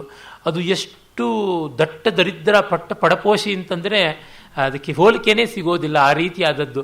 ಶೇಕ್ಸ್ಪಿಯರ್ ಆಕಸ್ಮಿಕವಾಗಿ ಅದೊಂದು ಮೀಟಿಯಾರಿಕ್ ರೈಸ್ ಒಂದಾಗಿರ್ತಕ್ಕಂಥದ್ದು. ಗ್ರೀಕ್ ನಾಟಕಗಳಲ್ಲಿ ಕೆಲವೊಂದಿಷ್ಟು ಇವೆಯಾದರೂ ಸಂಸ್ಕೃತ ನಾಟಕಗಳ ವೈವಿಧ್ಯವಾಗಲಿ, ವೈಪುಲ್ಯವಾಗಲಿ, ಸ್ವಾರಸ್ಯವಾಗಲಿ, ಸಂವಿಭಾಗದ ಒಂದು ಅದ್ಭುತ ರಮಣೀಯತೆಯಾಗಲಿ ಕಾಣಿಸುವಂಥದ್ದೆಲ್ಲ ಗ್ರೀಕ್ ನಾಟಕಗಳನ್ನು ಹಲವನ್ನು ಮೂಲದಲ್ಲಿಯೇ ಓದಿರುವ ಆ ಒಂದು ಕಾನ್ಫಿಡೆನ್ಸಿಂದ ಹೇಳ್ತಾ ಇದ್ದೀನಿ. ಅಲ್ಲಿಯ ಕಾವ್ಯ ನಿಜವಾಗಿ ತೀರಾ ಸಾಮಾನ್ಯ, ಸಪ್ಪೆ ಹೇಳಬೇಕು ಅಂತಂದರೆ. ಛಂದೋ ವೈವಿಧ್ಯ, ಮೃಗ್ಯ, ಪಾತ್ರ ಚಿತ್ರಣದ ಒಂದು ಅನಂತ ಸಾಧ್ಯತೆಗಳು ತೀರಾ ಸಾಮಾನ್ಯ. ಏನಂದರೆ ಕಥೆ ಘನವಾದದ್ದು, ಸಂದರ್ಭಗಳು ಉತ್ಕಟವಾದದ್ದು. ಹಾಗಾಗಿ ರೆಟರಿಕಲ್ಲಾಗಿ ಹೇಳಿಕೊಂಡು ಹೋಗೋದ್ರಿಂದ ಬರುತ್ತೆ. ಇನ್ನು ನಾಟಕದ ರಂಗಚಲನೆಯ ತಂತ್ರ ಮೊದಲಾದವುಗಳನ್ನು ಗಮನಿಸಿದ್ರೆ ತೀರಾ ಭಿಕಾರಿ ಅಂತ ಹೇಳಬೇಕಾಗತ್ತೆ. ಸಂಸ್ಕೃತದ ನಾಟ್ಯಶಾಸ್ತ್ರವನ್ನು ಓದಿದ್ರೆ ಅಲ್ಲಿ ರಂಗಚಲನೆ, ರಂಗ ಸಾಧ್ಯತೆಗಳ ಅಪಾರತೆ ನೋಡಿದಾಗ ಅಯ್ಯೋ ಪಾಪ, ಪರಮಾಣು ಪರ್ವತಕ್ಕಿರುವ ವ್ಯತ್ಯಾಸ ಅಂತ. ಇಷ್ಟಾದರೂ ಕೂಡ ಗ್ರೀಕ್ ನಾಟಕಗಳು ಚೆನ್ನಾಗಿವೆ ಅಂತಂದರೆ ಇನ್ನು ಸಂಸ್ಕೃತ ನಾಟಕಗಳು ಚೆನ್ನಾಗಿ ಯಾವ ಮಟ್ಟದ್ದು ಅನ್ನೋದನ್ನು ಊಹೆ ಮಾಡಿಕೊಳ್ಬಹುದು ಅಂತ ಅನ್ಸುತ್ತೆ. ನಮ್ಮ ದೇಶದ ಜನರ ದುರ್ದೈವ ಏನಂತಂದರೆ ಒಳ್ಳೆ ಸಂಸ್ಕೃತ ನಾಟಕಗಳನ್ನು ರಂಗಸ್ಥಳದಲ್ಲಿ ತರುವಂಥ ಪ್ರಯತ್ನವನ್ನು ಮಾಡುವುದಕ್ಕೆ ಸಹಕಾರ ಸಿಗ್ತಾ ಇಲ್ಲ. ಇಲ್ಲದೇ ತುಂಬ ಚೆನ್ನಾಗಿ ಮಾಡಬಹುದು. ಇಲ್ಲಿ ಈ 4ನೇ ಅಂಕದಲ್ಲಿ ನಳ ಕಲಿಯ ಪ್ರಭಾವದಿಂದ ತಾನು ದ್ಯೂತಕ್ಕೆ ದಾಸನಾಗುವುದು ಕಾಣಿಸುತ್ತೆ. ದ್ಯೂತವನ್ನು ನಮ್ಮ ಧರ್ಮಶಾಸ್ತ್ರಗಳೆಲ್ಲ ಏಕಕಂಠದಿಂದ ವ್ಯಸನಗಳಲ್ಲಿ ಒಂದು ಅಂತ ಹೇಳಿದ್ದಾರೆ. ದ್ಯೂತ, ಮದ್ಯ, ಸ್ತ್ರೀ, ಮೃಗಯ ಇವುಗಳನ್ನೆಲ್ಲವನ್ನೂ ದೊಡ್ಡ ದೊಡ್ಡ ವ್ಯಸನಗಳು ಅಂತ ಹೇಳಿದ್ದಾರೆ. ಮನುಸ್ಮೃತಿಯ 7ನೇ ಅಧ್ಯಾಯದಲ್ಲಿ ಪಾನದೋಷ, ದ್ಯೂತದೋಷ, ಮದ್ಯದೋಷ ಇವೆಲ್ಲ ಬರುತ್ತೆ, ಬಹಳ ಚೆನ್ನಾಗಿ ಬರುತ್ತೆ. ಅಲ್ಲಿ ನೋಡಿ ಮೇಧಾತಿಥಿ ಬಹಳ ಚೆನ್ನಾಗಿ ದ್ಯೂತ ವ್ಯಸನಕ್ಕೆ ಸಂಬಂಧಪಟ್ಟಂತೆ ವ್ಯಾಖ್ಯಾನ ಬರೀತಾನೆ. ಮನ್ವರ್ಥ ಮುಕ್ತಾವಳಿ ಕುಲ್ಲುಕಂದು ಮೇಧಾತಿಥಿಯ ಪ್ರಾಚೀನತರವಾದಂಥ ಕಾಮೆಂಟ್ರಿ ಇದು. ಅಲ್ಲಿ ಏನ ತದೇವ ಜಿತಂ ದ್ರವ್ಯಂ ತಸ್ಯಾಪಿ ವಿಷಂ ಭವತಿ. ದ್ಯೂತದಲ್ಲಿ ಯಾರು ಗೆದ್ದರೂ ಆ ದುಡ್ಡು ಅವರ ಪಾಲಿಗೂ ವಿಷ ಆಗುತ್ತೆ ಅಂತ ಮೊದಲು ಹೇಳ್ತಾನೆ. ತಥಾಚ ತನ್ನಿಮಿತ್ತ ವೈರಾನುಬಂಧೋ ಜಯ ಸಾಧಾರಣ ಕೇವಲಂ ಪರಾಜಯ. ತುಂಬ ವೈರುಗಳನ್ನು ಇಟ್ಟುಕೊಂಡು ಜಿದ್ದಿನಿಂದ ಬಂದಾಗ ಗೆಲ್ಲಬಹುದು, ಆದರೆ ಸಾಮಾನ್ಯವಾಗಿ ಜೂಜಿನಲ್ಲಿ ಸೋಲೆ ಆಗುವಂಥದ್ದು. ಭುಕ್ತ ನಾಶ, ತಿಂದದ್ದು ನಾಶ ಆಗುತ್ತೆ, ಅಂದರೆ ಮೈಗಂಟುವುದಿಲ್ಲ ಅಲ್ಲಿ ಪಡ್ಕೊಂಡಂಥದ್ದು. ಮೂತ್ರ ಪುರುಷ ವೇಗ ಧಾರಣಾಚ್ಚ ಶರೀರೇ ಶೈಥಿಲ್ಯಂ ವ್ಯಾಧಿ ನಿಧಾನಮೇವ. ಜೂಜಾಡುವಾಗ ಗೆಲ್ಲೋವರೆಗೂ ಹೇಳೋಲ್ಲ ಅಂತ ತಮ್ಮ ದೇಹದ ಬಾಧೆಗಳನ್ನು ಹತ್ತಿಕ್ಕಿಕೊಂಡು ಕೂತ್ಕೋತಾರೆ. ಹಾಗಾಗಿ ಸಹಜವಾದ ದೇಹದ ವೇಗಗಳು ಮಲಮೂತ್ರಾದಿಗಳನ್ನು ತಡೆದಿಟ್ಟುಕೊಂಡು ದೇಹದ ಆರೋಗ್ಯ ಕೂಡ ಹಾಳಾಗುತ್ತೆ, ಮನಸ್ಸಿನ ಆರೋಗ್ಯವಂತೂ ಯಥೇಷ್ಟವಾಗಿ ಹಾಳಾಗುತ್ತೆ. ತೇನ ಕ್ಷುದ್ರಾದಿಭಿ ಸ್ವ ಪೀಡಾತಿಶಯಾತ್. ಮತ್ತು ಸಣ್ಣವರಿಂದಲೂ ಕೂಡ ತುಂಬ ಹಿಂಸೆ ಉಂಟಾಗುತ್ತೆ, ಮನಸ್ಸಿಗೆ ತುಂಬ ಕಿರಿಕಿರಿ ಉಂಟಾಗುತ್ತೆ. ಮಾತರ್ಯಪಿಚ ಮೃತಾಯಾಮ್ ದಿವ್ಯತ್ಯೇವ. ತಾಯಿ ಸತ್ರು ಇವನು ಜೂಜಿ ಬಿಡೋದಿಲ್ಲ, ಆಡ್ತಾ ಇರ್ತಾನೆ. ಕೃತಕೃತ್ಯೇಶು ಚ ನ ಸುಹೃದ್ಭಿರಪಿ ಕೃಷ್ಯತೆ. ಗೆಳೆಯರು ಎಷ್ಟು ಹೇಳಿದ್ರು ಮಾಡಬೇಕಾದ ಕೆಲಸಗಳು ಬೇಕಾದಷ್ಟು ಇದೆ ಅಂತ ಹೇಳಿದ್ರು ಒಂದು ಚೂರು ತಿರುಗಿ ನೋಡುವಂಥದ್ದಲ್ಲ. ತಪ್ತಾಯಸ ಪಿಂಡವತ್ ಪರದ್ರವ್ಯಾಣಿ ಪರಿಹರತೋ ನ ಪ್ರತ್ಯೇತೆ ಚ. ಮತ್ತೆ ಕಾದ ಕಬ್ಬಿಣ ಯಾವುದಿದೆ ಆ ರೀತಿ ಅವನು ಎಲ್ಲರಿಗೂ ಭಯಾನಕನಾಗ್ತಾನೆ. ಮುಟ್ಟಕ್ಕಾಗೋದಿಲ್ಲ, ಅವನ ಸಹವಾಸ ಇನ್ಯಾವುದೂ ಆಗೋದಿಲ್ಲ. ಅದಕ್ಕೆ ಎಂಥ ಕ್ಯಾಪಿಟಲ್ ಪನಿಷ್ಮೆಂಟ್ ಕೂಡ ಈ ರೀತಿಯಾದ ಹಿಂಸೆಯನ್ನು ಮಾಡೋದಿಲ್ಲ, ಆ ರೀತಿ ಆಗುತ್ತದೆ ಅಂತನ್ನುವಂಥ ಮಾತನ್ನು ಹೇಳ್ತಾನೆ. ದ್ಯೂತ ಅಂಥ ಅಪಾಯಕಾರಿಯಾದ ವ್ಯಸನ ನಳನಿಗೆ ಅದು ಬಂದಿದೆ. ದಮಯಂತಿಗೆ ಅದು ಚಿಂತೆ. ಪುಷ್ಕರ ಅವನ ದಾಯಾದ, ಅವನು ದ್ಯೂತಕ್ಕೆ ಸೆಳೆದಿದ್ದಾನೆ, ಇವನು ಹೋಗಿ ಕೂತಿದ್ದಾನೆ. ಇವಳು ದಮಯಂತಿ ಬಹಳ ಬುದ್ಧಿವಂತೆ, ಜವಾಬ್ದಾರಿ ಇರತಕ್ಕಂಥವಳು. ಅದನ್ನು ಬಹಳ ಒಳ್ಳೆಯ ರೀತಿಯಲ್ಲಿ ಚಿತ್ರಣ ಮಾಡಿದ್ದಾನೆ. ಸಾಮಾನ್ಯವಾಗಿ ಒಂದು ಆಕ್ಷೇಪ ಏನಂದರೆ ಸಂಸ್ಕೃತ ಸಾಹಿತ್ಯದಲ್ಲಿ ಹೆಂಗಸರಿಗೆ ಅವಕಾಶ ಇಲ್ಲ, ಹೆಣ್ಣಿನ ಪಾತ್ರ ಚಿತ್ರಣ ಇಲ್ಲ ಅಂತ. ಇಲ್ಲಿ ಮಾತ್ರ ತುಂಬ ಚೆನ್ನಾಗಿ ಪಾತ್ರ ಚಿತ್ರಣ ಬರುತ್ತೆ ದಮಯಂತಿದು. ಆದರೆ ಒಂದೇ ಒಂದು ಲೋಪ ಏನಂದರೆ, ಸಾಮಾನ್ಯವಾಗಿ ಈ ಸಂಸ್ಕೃತ ನಾಟಕಗಳಲ್ಲಿ ಮುಖ್ಯ ಪಾತ್ರಗಳಾದಂಥ ಸ್ತ್ರೀಯರು ಪದ್ಯವನ್ನೇ ಮಾತಾಡೋದಿಲ್ಲ. ಪ್ರಾಯಿಕ ಅವರು ಪ್ರಾಕೃತವನ್ನೇ ಮಾತಾಡೋದ್ರಿಂದ ಪದ್ಯ ಬರುವುದೇ ಇಲ್ಲ. ಅವರ ಪಾತ್ರಗಳ ವ್ಯಕ್ತಿತ್ವಗಳಿಗೆ ಮತ್ತೂ ಸ್ಫುಟವಾಗುವಂತೆ ಪದ್ಯಗಳನ್ನು ಸಾಕಷ್ಟು ಕೊಡಬಹುದಾಗಿತ್ತು. ಉದಾಹರಣೆಗೆ ಭೌಭೂತಿ ತನ್ನ ಉತ್ತರಾಂಚರಿತ್ರೆಯಲ್ಲಿ ವಾಸಂತಿ, ಆತ್ರೇಯಿ, ತಮಸ ಮೊದಲಾದಂಥವರಿಗೆ ಗಂಗೆ, ಭೂಮಿ ಇವರುಗಳಿಗೆಲ್ಲರಿಗೂ ಪದ್ಯಗಳನ್ನು ಕೊಟ್ಟಿದ್ದಾನೆ. ತುಂಬ ಚೆನ್ನಾಗಿದೆ. ಆ ರೀತಿ ಮಾಡಬಹುದಾಗಿತ್ತು. ಕಾಳಿದಾಸ ಮಾಲವಿಕಾಗ್ನಿಮಿತ್ರದಲ್ಲಿ ಪಂಡಿತ ಕೌಶಿಕಿಗೆ ಕೊಡ್ತಾನೆ ಈ ಥರದ ಅವಕಾಶವನ್ನು. ಹಾಗೆ ದಮಯಂತಿಗೂ ಇವನು ಕೊಟ್ಟಿದ್ದಿದ್ರೆ ಚೆನ್ನಾಗಿರ್ತಿತ್ತು. ಮಾಯೆಗೆ ಕೊಟ್ಟವನು ದಮಯಂತಿ ಕೊಡಬಹುದಾಗಿತ್ತು. ಕೊಟ್ಟಿದ್ದರೆ ಇನ್ನೂ ಚೆನ್ನಾಗಿ ಪುಷ್ಟವಾಗಿ ಆ ಚಿಂತನೆಗಳು ಹರಳುಗಟ್ತಾ ಇದ್ವು ಅನಿಸುತ್ತೆ. ದಮಯಂತಿ ತಾನು ರಾಜ ಪ್ರಜೆಗಳನ್ನು ನೋಡಬೇಕು, ಮಂತ್ರಿಗಳನ್ನು ಕಾಣಬೇಕು, ಅದು ಮಾಡದೆ ಜೂಜು ಕಟ್ಟೆಯಲ್ಲಿ ಕೂತಿದ್ದಾನಲ್ಲ, ಏನು ಮಾಡೋದು, ನಾವೀಗ ಹೋಗೋಣ ಅಂತ ಅಂದ್ಕೋತಾಳೆ. ಅವನ ಹತ್ರಕ್ಕೆ ಹೋಗಿ ಮಾತಾಡೋಣ ಅಂತ. ನೋಡಿ, ಹಾ ಧಿಕ್ ತೇಷ್ವಿವ ವಿಚ್ಛಿನ್ನ ಭೂರಿ ದಕ್ಷಿಣೇಶು ರಾಜಸೂಯ ಪ್ರಭೃತಿಷು ಯಜ್ಞವರೇಶು ಅನುದ್ಘಾಟಿತ ದ್ವಾರಾ ಕೋಶಾ ದ್ಯೂತಾಗ್ನಿನ ಪ್ರದೀಪ್ಯಂತೆ. ರಾಜಸೂಯಾಗಾದಿಗಳನ್ನು ಮಾಡಿದಾಗಲೂ ತೆರೆಯದೇ ಇದ್ದ ಬೊಕ್ಕಸದ ಬಾಗಿಲನ್ನು ನನ್ನ ಈಗ ತೆಗೆದುಬಿಟ್ಟು ಎಲ್ಲವನ್ನೂ ಜೂಜಿನ ಬೆಂಕಿಗೆ ಹಾಕಿ ಹಾಳು ಮಾಡ್ತಾ ಇದ್ದಾನಲ್ಲ ರಾಜ ಅಂತಂತಾಳೆ. ಆಗಲೂ ಕೂಡ ದಾನ ಮಾಡೋಕ್ಕಾಗದೆ ಉಳಿದದ್ದು, ಅಷ್ಟು ದಾನದ ಸಂಗ್ರಹ ಇದ್ದಿದ್ದು ಧನ.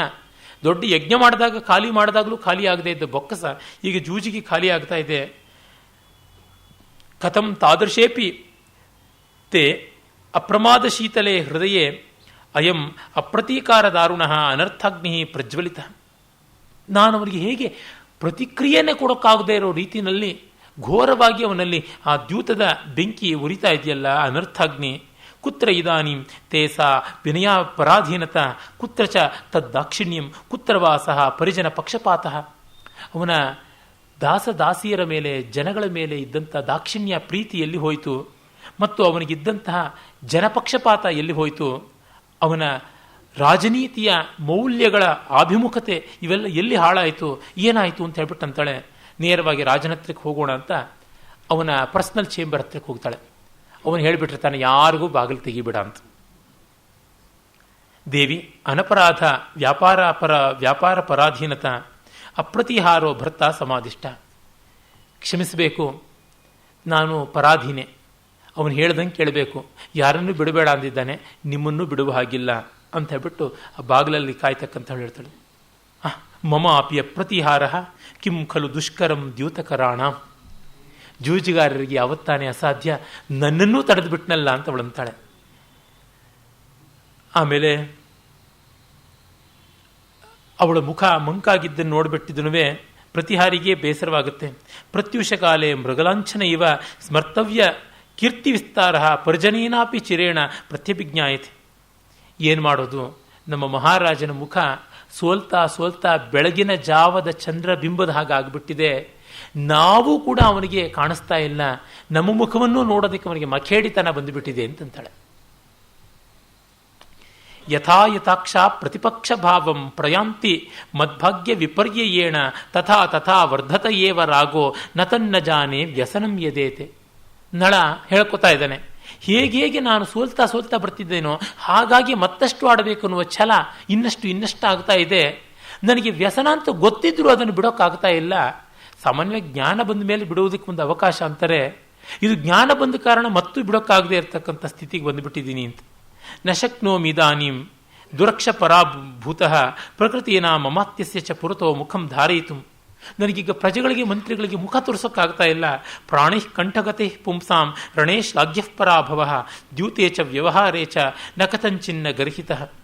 ಯುದ್ಧದಲ್ಲಿ ಸೋತು ಬರುವಾಗಲೂ ಇಷ್ಟು ಸಂಕಟ ಆಗೋಲ್ಲ, ಆದರೆ ಜೂಜಿನಲ್ಲಿ ಸೋತು ಬಂದಾಗ ಮಾತ್ರ ಮುಖ ಎತ್ತೋದಿರಲಿ, ತಲೆನೇ ಕತ್ತರಿಸ್ಕೊಳ್ಬೇಕು ಅಂತ ಅನಿಸುತ್ತೆ. ಆ ಸ್ಥಿತಿ ಬಂದಿದೆ ಅಂತ ಹೇಳ್ತಾನೆ. ಆಮೇಲೆ ವಿಭ್ರಮಸೇನೆ ಉಚ್ಯತಾಂ ಸಾಮಾತ್ಯ ಪ್ರಕೃತಿಯೋ ಯದಹಂ ನದೃಷ್ಟ ಇತಿ ಮನ್ಯೂರ್ನ ಕಾರ್ಯ. ಮತ್ತೆ ಹೇಳಿ ಕಳಿಸ್ತಾನೆ, ನಾನು ಪ್ರಜೆಗಳನ್ನು ಮಂತ್ರಿಗಳನ್ನು ನೋಡಲಿಲ್ಲ ಅಂತ ಅವರು ಬೇಸರ ಮಾಡಿಕೊಳ್ಳದೇ ಇರಲಿ ಅಂತ. ಇಷ್ಟೆಲ್ಲ ಇದೆ, ಆದರೆ ಜೂಜಿನ ಲಾಲಸೆ ಮಾತ್ರ ಇದ್ದೇ ಇದೆ. ಜುಗುಪ್ಸಾ ಸಾಧೂನಾಂ ನಿಧನ ಮತ ಧರ್ಮಾರ್ಥ ಯಶಸಾಂ ವಿಪತ್ತಿ ಕಾರ್ಯಸ್ಯ ಪ್ರವಿಘಟಿತ ಮೂಲಸ್ಯ ಮಹತಿ ಶ್ರಿಯೋ ವಿಶ್ವಸ್ತಾಯ ನಿಯತಮಯ ಮುಚ್ಚಾಟನ ವಿಧಿ ನೃಣಾಮೇತದ್ಯೂತಂ ಕಿಮಪಿ ಪರಮಂ ಧಾಮ ವಿಪದಾಂ. ಸಜ್ಜನಿಕೆಗೆ ಜುಗುಪ್ಸೆ ಬರುತ್ತೆ, ಧನಕ್ಕೆ ಧರ್ಮಕ್ಕೆ ಸಾವು ಬರುತ್ತೆ, ಕೀರ್ತಿಗೆ ವಿಪತ್ತು ಬರುತ್ತೆ, ವಿವೇಕಕ್ಕೆ ವಿಘಟನೆ ಬರುತ್ತದೆ, ಐಶ್ವರ್ಯಕ್ಕೆ ನಾಶನ ಬರುತ್ತದೆ. ಅಂದರೆ ಉಚ್ಚಾಟನೆ, ಐಶ್ವರ್ಯವನ್ನು ಒಂದು ಭೂತದಂತೆ ಉಚ್ಚಾಟನೆ ಮಾಡಿಸುತ್ತೆ. ಜೂಜು ಮನುಷ್ಯನ ಪರಮ ಪತನಕ್ಕಿರ್ತಕ್ಕಂಥ ಮಹಾಸಾಧನ ಅಂತ ಹೇಳಿಬಿಟ್ಟಂತಾನೆ. ಆಮೇಲೆ ಅವನು ದಮಯಂತಿ ಜೊತೆ ಮಾತಾಡಿ, ಇಲ್ಲ ಏನೇ ಆಗಲಿ ನಾನು ಜೂಜಿನಲ್ಲಿ ಗೆದ್ದುಕೊಳ್ತೀನಿ ಅಂತಾನೆ. ಆ ಹೊತ್ತಿಗೆ ಅವನ ರಾಜ್ಯ ಸರ್ವಸ್ವವೂ ಹೋಗಿರುತ್ತೆ. ಆಗ ದಮಯಂತಿನ ಪಣ ಇಡು ಅಂತ ಹೇಳ್ತಾನೆ ಪುಷ್ಕರ. ಅವನ ಮೇಲೆ ಕೋಪಗೊಂಡು ಯುದ್ಧ ಮಾಡ್ತಾನೆ ಅಂತ ಇಲ್ಲಿ ಕವಿ ಕಲ್ಪನೆ. ಮೂಲದಲ್ಲಿ ದಮಯಂತಿನ ಪಣ ಇಡು ಅಂತಂದಾಗ ಅವನು ಸಿಡಿದೆದ್ದು ಇನ್ನು ಜೂಜಾಡೋಲ್ಲ ಅಂತ ಹೇಳಿ ಬಂದುಬಿಡ್ತಾನೆ, ದಮಯಂತಿ ಜೊತೆ ಕಾಡಿಗೆ ಹೊರಟು ಬಿಡ್ತಾನೆ. ಇಲ್ಲಿ ಇನ್ನೂ ಅತಿಶಯ ಮಾಡಿದ್ದಾನೆ ಪಾತ್ರವನ್ನು. ದಮಯಂತಿ ಜೊತೆಗೆ ನೀನು ದಮಯಂತಿನೂ ಪಣ ಇಡು ಅಂತ ತಕ್ಷಣ ಅವನಿಗೆ ಕೋಪ ಬಂದು ಪುಷ್ಕರನ ಯುದ್ಧದಲ್ಲಿ ಗೆದ್ದು ಬಿಡ್ತಾನೆ. ಗೆದ್ದ ಮೇಲೆ ನೀನು ಜೂಜಿನಲ್ಲಲ್ವಾ ನೀನು ನನಗೆ ಸೋತಿದ್ದು, ನೀನು ಯುದ್ಧದಲ್ಲಿ ಗೆದ್ದರೆ ಹೇಗಾಗುತ್ತೆ ಅಂತ ಕೇಳ್ತಾನೆ. ಸರಿ, ಹಾಗಿದ್ರೆ ಜೂಜಿನಲ್ಲಿ ಗೆದ್ದೇನೆ ರಾಜ್ಯ ಪಡ್ಕೊಳ್ತೀನಿ, ಇನ್ಯಾವಾಗಲಾದರೂ ಈಗ ನಾನು ಮಾತಿಗೆ ಕಟ್ಟಿ ಬಿದ್ದಿದ್ದೀನಿ, ಇನ್ನು ಕಾಡಿಗೆ ಹೋಗ್ತೀನಿ ಅಂತ ಹೇಳ್ಬಿಟ್ಟು ಅವನು ಹೋಗ್ತಾನೆ ಅಂತ ಬರುತ್ತೆ. ಇದು ಚೆನ್ನಾಗಿದೆ. ಅದೇ ಸಂದರ್ಭದಲ್ಲಿ ಭಾರತೀಯರ ಒಂದು ಅವಿವೇಕವನ್ನು ತೋರಿಸುತ್ತೆ ಅನಿಸುತ್ತೆ. ಯಾಕೆಂದರೆ ದುಷ್ಟರು ಅಂತ ಗೊತ್ತಾಗ್ಬಿಟ್ಟ ಮೇಲಿಂದ ಸಜ್ಜನರಾದವರು ಅವ್ರನ್ನ ಬಿಡಬಾರದು, ಸರ್ವನಾಶ ಮಾಡಿಬಿಡಬೇಕು. ಕೃಷ್ಣನಿಗೂ ಚಾಣಕ್ಯನಿಗೂ ಇದ್ದಂಥ ಆ ಶಕ್ತಿ ಯುಕ್ತಿಗಳು ಇವರುಗಳಿಗೆ ಇಲ್ಲವಾಗ್ಬಿಡ್ತು ಅಂತ. ಕ್ಷೇಮೀಶ್ವರ 10ನೇ ಶತಮಾನದವನು. ಅಷ್ಟೊತ್ತಿಗಾಗಲೇ ಭಾರತದ ಮೇಲೆ ಮುಸಲ್ಮಾನರ ಆಕ್ರಾಂತಿ ಜೋರಾಗ್ತಾ ಇತ್ತು. ದೆಹಲಿಯ ಸುಲ್ತಾನರು ಬರೋದಕ್ಕಿಂತ ಮುಂಚೆ ಗಜ್ನಿ ಮಹಮ್ಮದ್ ಬಂದಂಥ ದಂಡಯಾತ್ರೆಯ ಕಾಲ ಅದಾಗಿತ್ತು. ಆಗಲೇ ರಣರಂಗದಲ್ಲೇ ಯುದ್ಧ ಮಾಡ್ತಾ ಭೋಜರಾಜ ಸತ್ತಿದ್ದ, ಗಜ್ನಿ ಮಹಮ್ಮದ್ ಜೊತೆ ಯುದ್ಧ ಮಾಡ್ತಾ. ಸಿಂಧ್ನಲ್ಲಿ ಅರಬರು ತಮ್ಮ ಸ್ವಾಮ್ಯವನ್ನು ಸ್ಥಾಪನೆ ಮಾಡಿಕೊಂಡಿದ್ರು. ಇದೆಲ್ಲ ಇದ್ದಾಗಲೂ ಅದಕ್ಕೆ ಹತ್ತಿರ ಇದ್ದ ಗುಜರಾತ್ನವನು ಇವನು. ಸ್ವಲ್ಪ ವಿವೇಕದಿಂದ ಇರಬಹುದಾಗಿತ್ತು. ಆದರೆ ಆಗಲೂ ಅವರಿಗೆ ಒಂದು ಉದಾರ ಗಂಭೀರವಾದಂಥ ಕಲ್ಪನೆಯೇ ಉಂಟು. ಈಗಲೂ ನಮ್ಮ ಭಾರತೀಯರು ಸೆಕ್ಯುಲರಿಸಮ್ ಅಂತ ಹಿಂದೂಗಳು ಒದ್ದಾಡಿಕೊಂಡಿರ್ತಾರಲ್ಲ, ಅದೇ ರೀತಿಯಾದದ್ದಾಗಿದೆ. ಹಾಗಲ್ಲ, ಶಠಂ ಪ್ರತಿಶಾಠ್ಯಂ ಸಮಾಚರೇತ್, ದುಷ್ಟನಲ್ಲಿ ದೌಷ್ಟ್ಯವನ್ನೇ ತೋರಿಸಬೇಕು ಅನ್ನೋದನ್ನು ಮಾಡಿಕೊಳ್ಳಲಿಲ್ವಲ್ಲ ಅಂತ ಬೇಜಾರಾಗುತ್ತೆ. ಅದು ಒಂದು ಕಡೆ ಅವರು ಸೀತಾರಾಮ್ ಗೋಯಲ್ ಅವರು ಬಹಳ ಚೆನ್ನಾಗಿ ಬರೀತಾರೆ. ಈ ಭಾರತೀಯ ಮಹಾರಾಜರು ಯುದ್ಧವನ್ನು ಒಂದು ಕ್ರೀಡೆ ಎನ್ನುವಂತೆ ಶಿಸ್ತಿನ ನಿಯಮಗಳ ಜೊತೆ ಮಾಡ್ತಾ ಇದ್ರು. ಆದರೆ ಎದುರಾಳಿಗಳಾಗಿ ಬಂದಂಥ ಮುಸಲ್ಮಾನರಿಗೆ ಆ ಥರದ್ದಿರಲಿಲ್ಲ ಅಂತ. ಅವರು ಗೆಲ್ಲಲೇಬೇಕು ಅಂತ ಬಂದದ್ದು. ಇವರು ಯುದ್ಧವನ್ನು ಒಂದು ಧರ್ಮ ಅನ್ನುವಂತೆ ಮಾಡ್ತಾ ಇದ್ರು. ಅವರು ಯುದ್ಧವನ್ನು ಒಂದು ಕಸುಬು ಅಂತ ಮಾಡ್ತಾ ಇದ್ರು. ಇದು ದೊಡ್ಡ ವ್ಯತ್ಯಾಸ. ಇಲ್ಲಿ ಕೂಡ ಆ ಸಮಕಾಲೀನವಾದಂಥ ಕೃತಿಯಲ್ಲಿ ನಮಗೆ ಕಾಣಿಸುತ್ತೆ. ದಮಯಂತಿ ಒಂದು ಒಳ್ಳೆಯದನ್ನು ಮಾಡ್ತಾಳೆ. ಮಕ್ಕಳಿಬ್ಬರನ್ನು ಇಂದ್ರಸೇನ ಮತ್ತು ಇಂದ್ರಸೇನಾ ಅಂತ ಅವಳಿ ಮಕ್ಕಳು, ಅವರನ್ನ ತಾನು ವಿದ್ರುಮಮಾಲೆ ಜೊತೆಗೆ ತವರಿಗೆ ಕಳಿಸಿಕೊಟ್ಟು ಬಿಡ್ತಾಳೆ. ಪಾಪ ಇನ್ನೇನು ಮಾಡ್ತಾಳೆ, ಮಕ್ಕಳನ್ನು ಪಣ ಇಟ್ಟುಬಿಡು ಅಂತಂದುಬಿಟ್ರೆ ಅದಕ್ಕೋಸ್ಕರ ಅವರನ್ನ ದೂರ ಕಳಿಸಿರ್ತಾಳೆ. ಮತ್ತೆ ಗಂಡನ ಜೊತೆಗೇನೆ ಅವಳು ಹಿಂಬಾಲಿಸಿ ಹೋಗ್ತಾಳೆ. ಬಹಳ ಚೆನ್ನಾಗಿದೆ. ಆ ಮಕ್ಕಳನ್ನು ಕಳಿಸ್ಕೊಡ್ತಕ್ಕಂಥ ಭಾಗ ತುಂಬ ಹೃದಯ ಸ್ಪರ್ಶಿಯಾದದ್ದು. ಒಂದೆರಡು ಮಾತುಗಳನ್ನಷ್ಟೇ ಒತ್ತೀನಿ. ಮಕ್ಕಳನ್ನ ನೀವು ಅಜ್ಜನ ಮನೆಗೆ ಹೋಗಿ ಅಂದರೆ, ನೀನಿಲ್ಲದೆ ಹೇಗಮ್ಮ ಹೋಗೋದು ಅಂತಾರೆ. ಇಲ್ಲಪ್ಪ ನಾನು ಆಮೇಲೆ ಬರ್ತೀನಿ ಅಂತ. ಆಮೇಲೆ ಬರ್ತೀನಿ ಅಂತಂದರೆ ನಾವು ಆಮೇಲೆ ಹೋಗ್ತೀವಿ ಅಂತಾನೆ. ಇಲ್ಲ ಇಲ್ಲ ನಂಗೆ ತುಂಬ ಕೆಲಸ ಇದೆ ಅಂತ. ಯಾವಾಗ ಅಂದರೆ ನಿಮ್ಮಪ್ಪ ಮನೆಗೆ ಬಂದ ಮೇಲೆ ಅಂತ. ಎಷ್ಟು ಮಾರ್ಮಿಕವಾದದ್ದು. ಜೂಜಿನ ಕಟ್ಟೆಯಿಂದ ಅವನು ತಿರುಗಿರೋದಿಲ್ವಲ್ಲ.